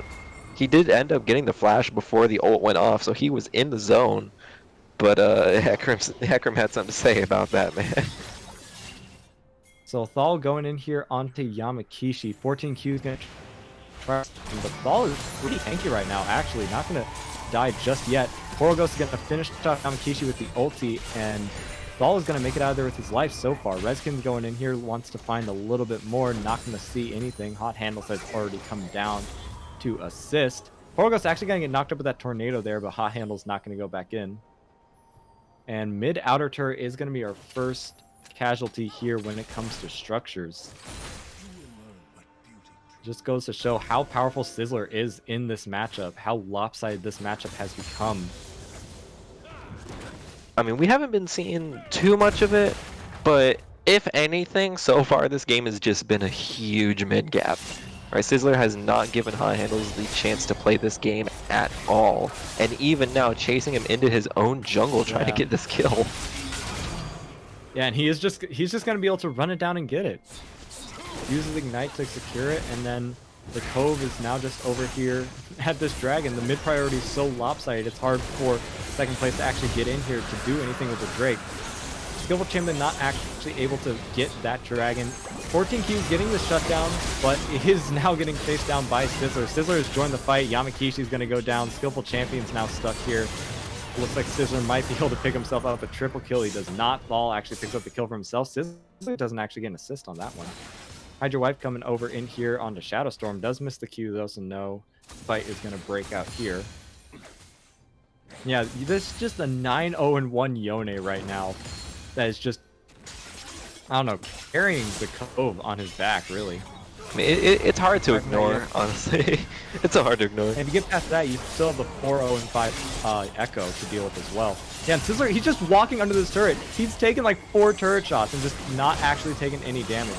Paul's going to come in here to finish off that kill on to Hot Handles. Yamakishi is now here under the turret, but does get the polymorph down. Sizzler is going to drop to that turret. Skillful not able to pick up that kill, though. It's going to go into the hands of the support, but that is still an important shutdown.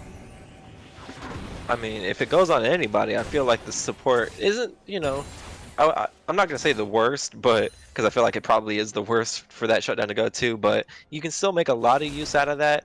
You know, Lulu's already got the Moonstone Renewer finished, so that's already a lot of gold going right into the Staff of Flowing Water, which I can only assume to be the next item. Porogos making his way out of there. 14Q gonna chase him down now. Porogos, that's not the direction of your base. 14Q is right there. Dodges help from the thing, and he's just gonna probably pop from the poison. Skillful Champion's just gonna be there. Oh, I think Skillful killed him. Was he W? Did he have bombing? Or... No, he had Skillful Champion used his W and then just let Porogos burn to death. Man, So be him. that's some disrespect right there. Yeah, 14Q definitely doing really well in this bot lane despite the CS differential. It's just this mid lane difference is so big right now. Yeah, I honestly don't think that this is recoverable, honestly. Like, they're all over Hot Handles. They're not even giving him a chance to even Oh, Yone no. has no, 2 who's items that? and boots finished, and Hot He Handles should doesn't get even out have of his there. first item finished. There's a full 2 item difference in the mid lane at Hot 16 Handles minutes. stepping up here, gonna get tagged by Redskin, gonna get tagged by the rest of the Cove. Actually, is not dead yet. Sizzler's gonna have to get himself out of there. It is 4 against 1, and he is all the way under the turret. So actually, Hot Handle's not gonna drop just yet in this interaction. Porogos gonna see if he can change that though. But the wind wall is coming up. Thal's going in there, tries to see if he can grab anything, as is Sizzler. Porogos grabs once. Dizzler grabs 2. Oh, goodness gracious. They are under turf. It is not even going to matter. Skillful Champion makes either his life. Hydra Wife actually grabbing that top outer turret, though. So Hydra Wife is still pushing his advantage up in this top lane, but how long is it going to matter for when your bot inhibitor is, like, getting attacked? Yeah, I mean... Oh, wow! No, he Okay, actually Hydra Wife, getting the go kill off. off the minions right there. No, Hydra Wife definitely still, Did he just flash up the wall? Oh, they FF'd. Oh, Yeah. there, hey. And there it is, man.